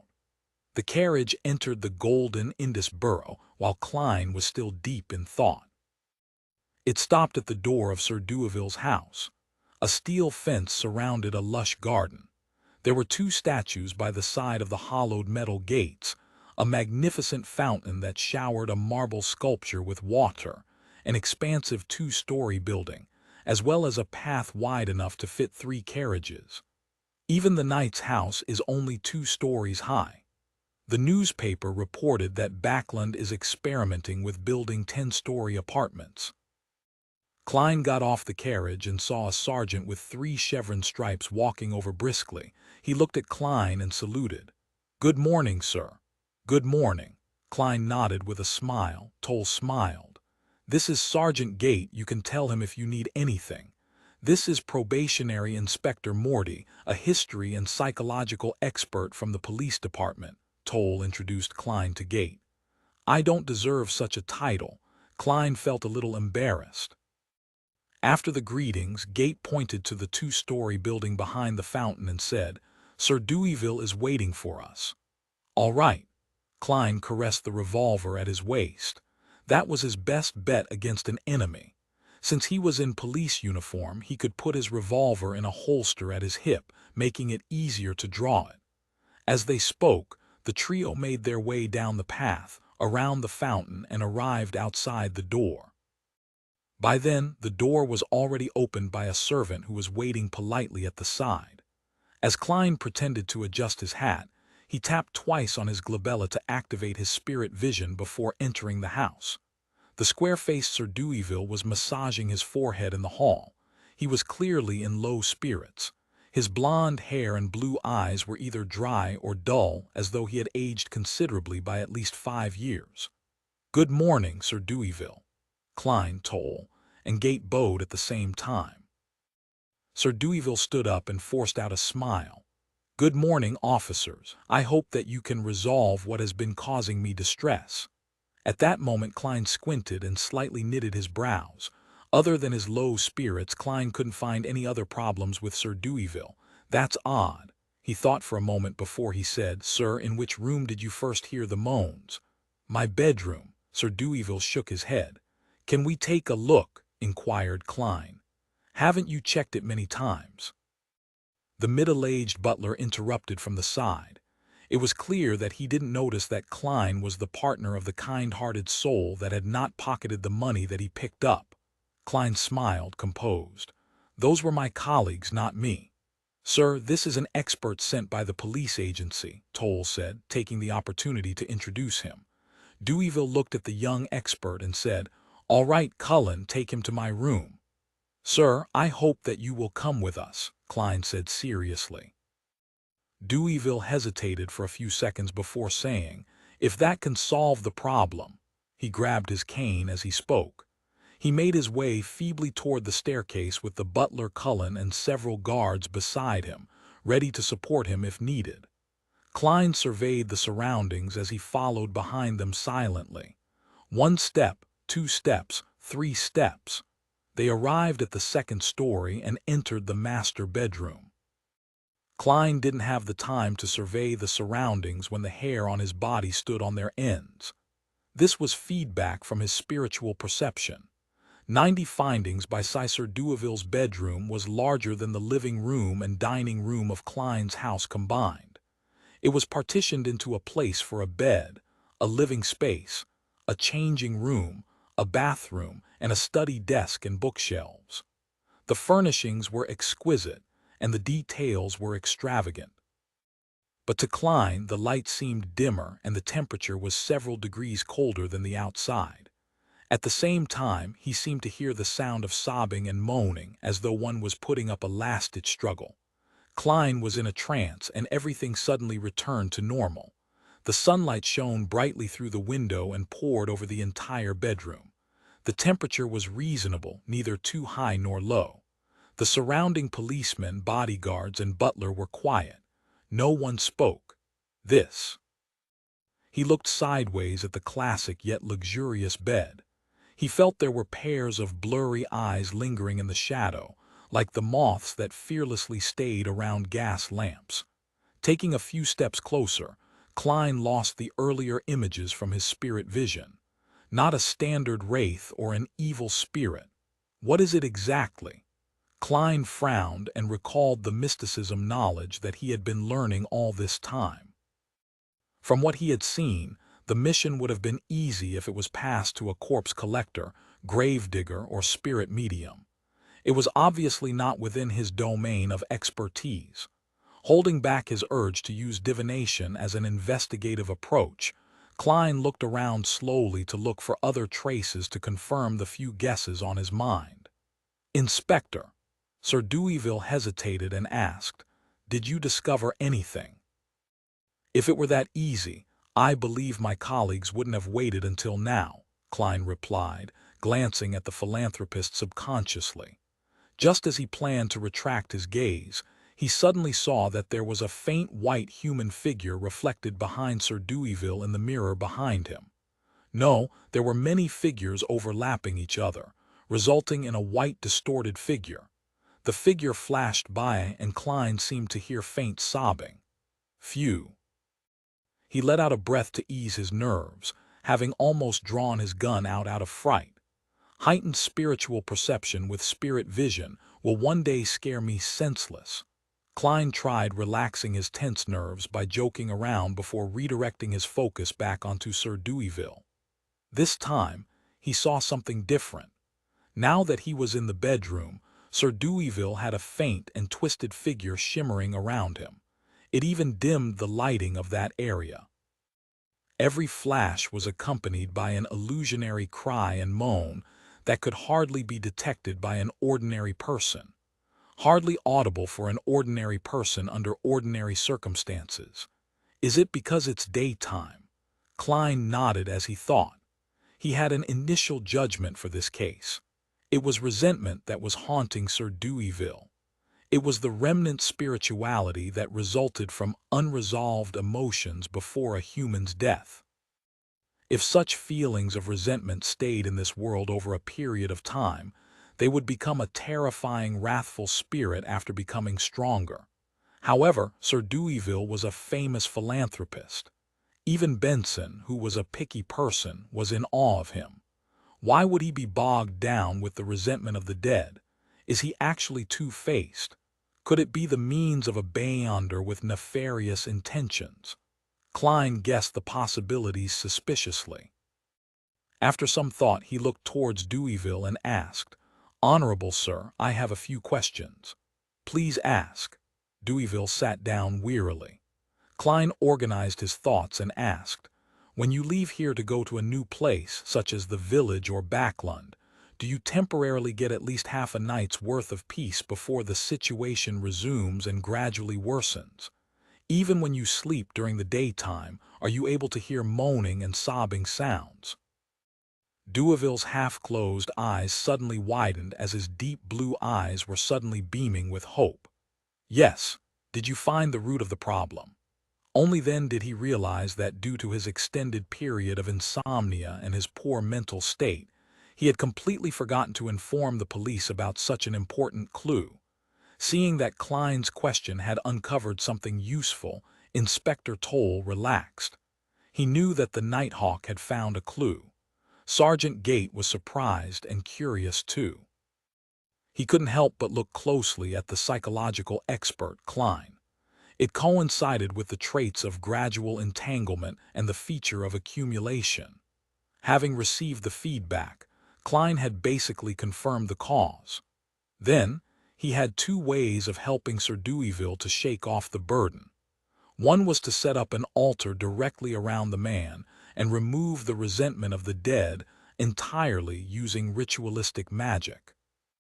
The second option was to use other mysticism measures to find the root of the problem and solve it from there. Taking into consideration the rule of preventing commoners from learning of beyonder powers to the best of his abilities, Klein planned on first attempting the second method. Only if it failed would he pray to the goddess. "Sir, yours is a psychological illness, a mental problem." He spoke nonsense with absolute seriousness while looking at Deweyville. Sir Deweyville knitted his brows and asked in reply, "Are you telling me that I'm a mental patient, that I need to enter an asylum?" "No, nothing that serious. Actually, most people have psychological problems to one degree or another," Klein casually comforted him. "Please allow me to introduce myself again. I am a psychological expert from the Alwa County Police." Psychological expert. Deweyville and his butler looked at Inspector Toll, who they were familiar with. Toll nodded seriously and confirmed that it was true. "All right, what do you need of me for my treatment? Besides, I don't understand why my butler, my bodyguards, and my servants will hear the sobbing and moaning as well." Deweyville held his walking stick with both hands, looking confused.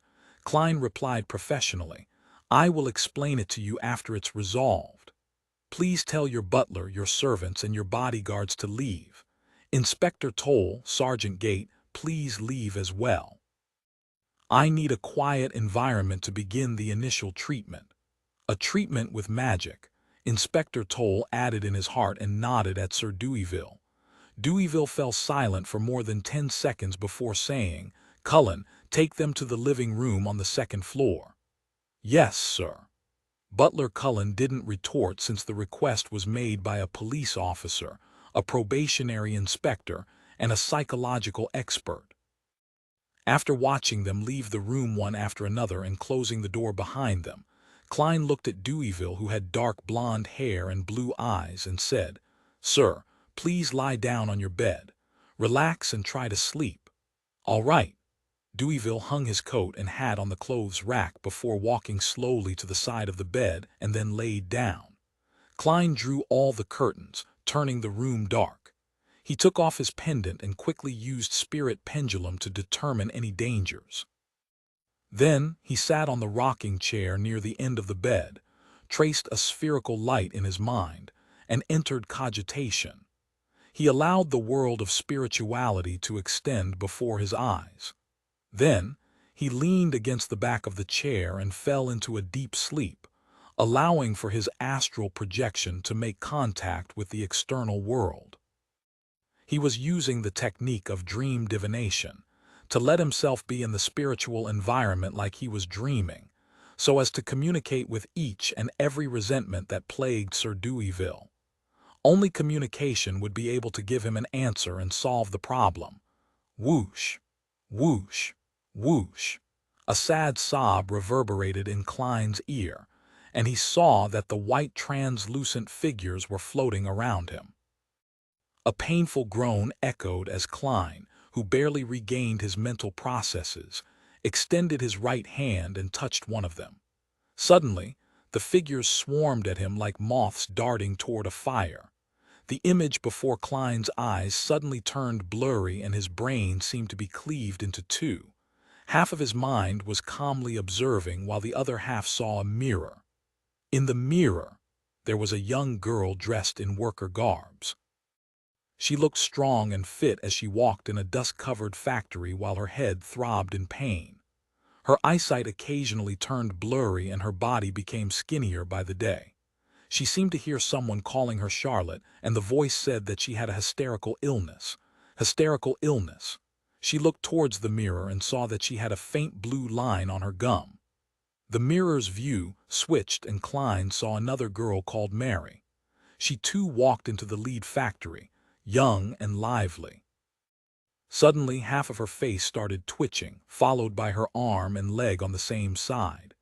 "You have epilepsy," she heard someone say while her whole body was convulsing. As she twitched and fell, the intensity increased before she finally lost consciousness. There was another girl and she was depressed. She was walking around the street in a daze, to the point of having a speech impediment. She had a very bad headache and she had a blue line on her gums. She would also convulse from time to time. She met a doctor and the doctor said, "Lafayette, this is a result of lead poisoning." The doctor looked at her with pity and saw her convulse again. She twitched continuously and the doctor saw that her eyes had lost all their light. Many images appeared before Klein, and he remained immersed within them and calmly observed. Suddenly, he understood the plight of the girls. One. The female workers had been in extended contact with white lead. They had all died of lead poisoning as a result of long-term exposure to the dust and powder. Sir Deweyville had a lead factory under his name and also 2 porcelain factories. All of them hired comparatively cheaper female workers. Klein saw all of that in silence and felt that there was something that still had not been clarified. Such death resentment was insignificant. They could not affect reality or have any effect on Deweyville even when accumulated. Unless there was a more powerful and stubborn resentment that had united them all. Just then, he saw another girl. The girl was no more than 18 years old, but she was glazing the porcelain in the factory. "Haley, how are you doing lately? Do you still have a headache? If it gets too serious, remember to inform me. Sir Deweyville has enforced a rule that people with severe headaches cannot continue being in contact with lead and must leave the factory," an elder lady asked with concern. Haley touched her forehead and replied with a smile, "Just a little, I'm okay." "Tell me tomorrow if it gets any worse," the elderly lady exhorted. Haley agreed. When she returned home, she massaged her forehead from time to time. She saw that her parents and brothers had returned, but their faces looked hopeless. "Your father and brothers lost their jobs," her mother said as she wiped her tears. Her father and brother hung their heads low and muttered, "We will try to get some work at the harbor. But we don't even have bread money for the day after tomorrow. Maybe we will need to move to Lower Street." Haley's mother looked at her with reddened eyes. "When are you getting your pay? It's 10 solely, right?" Haley massaged her forehead again. "Yes, Saturday." She didn't say anything else and remained as quiet as usual. She returned to the factory the next day and told her supervisor that her headache recovered and she felt fine. She smiled and walked 5 kilometers back and fro to work daily. She massaged her head more and more frequently. "You haven't found another job?" Haley couldn't help but ask her father and brother while looking at the soup which was boiling with black bread. Her father said in frustration, "The economy is in a recession. Many places are retrenching. Even the harbor jobs are sporadic. I could only get 3 solely and 7 pence a week." Haley sighed and fell into her usual silence. However, she hid her left hand that was twitching suddenly. On the second day, she walked to work again. The sun was shining brightly, and the street grew busier and busier with pedestrians. Suddenly, she started convulsing all over. She fell to the side of the road, foam spewing out of her mouth. She looked up into the sky and her gaze turned into a blur. She saw people walking past and others getting close. She saw a carriage pass by with the Deweyville family emblem with a white dove with its spread wings as if ready to take off. She tried hard to open her mouth, but she couldn't make a sound. So she didn't say a thing, quiet as ever. But the difference this time was that she was dead. The original inspiration for these girls come from Jack London's The People of the Abyss.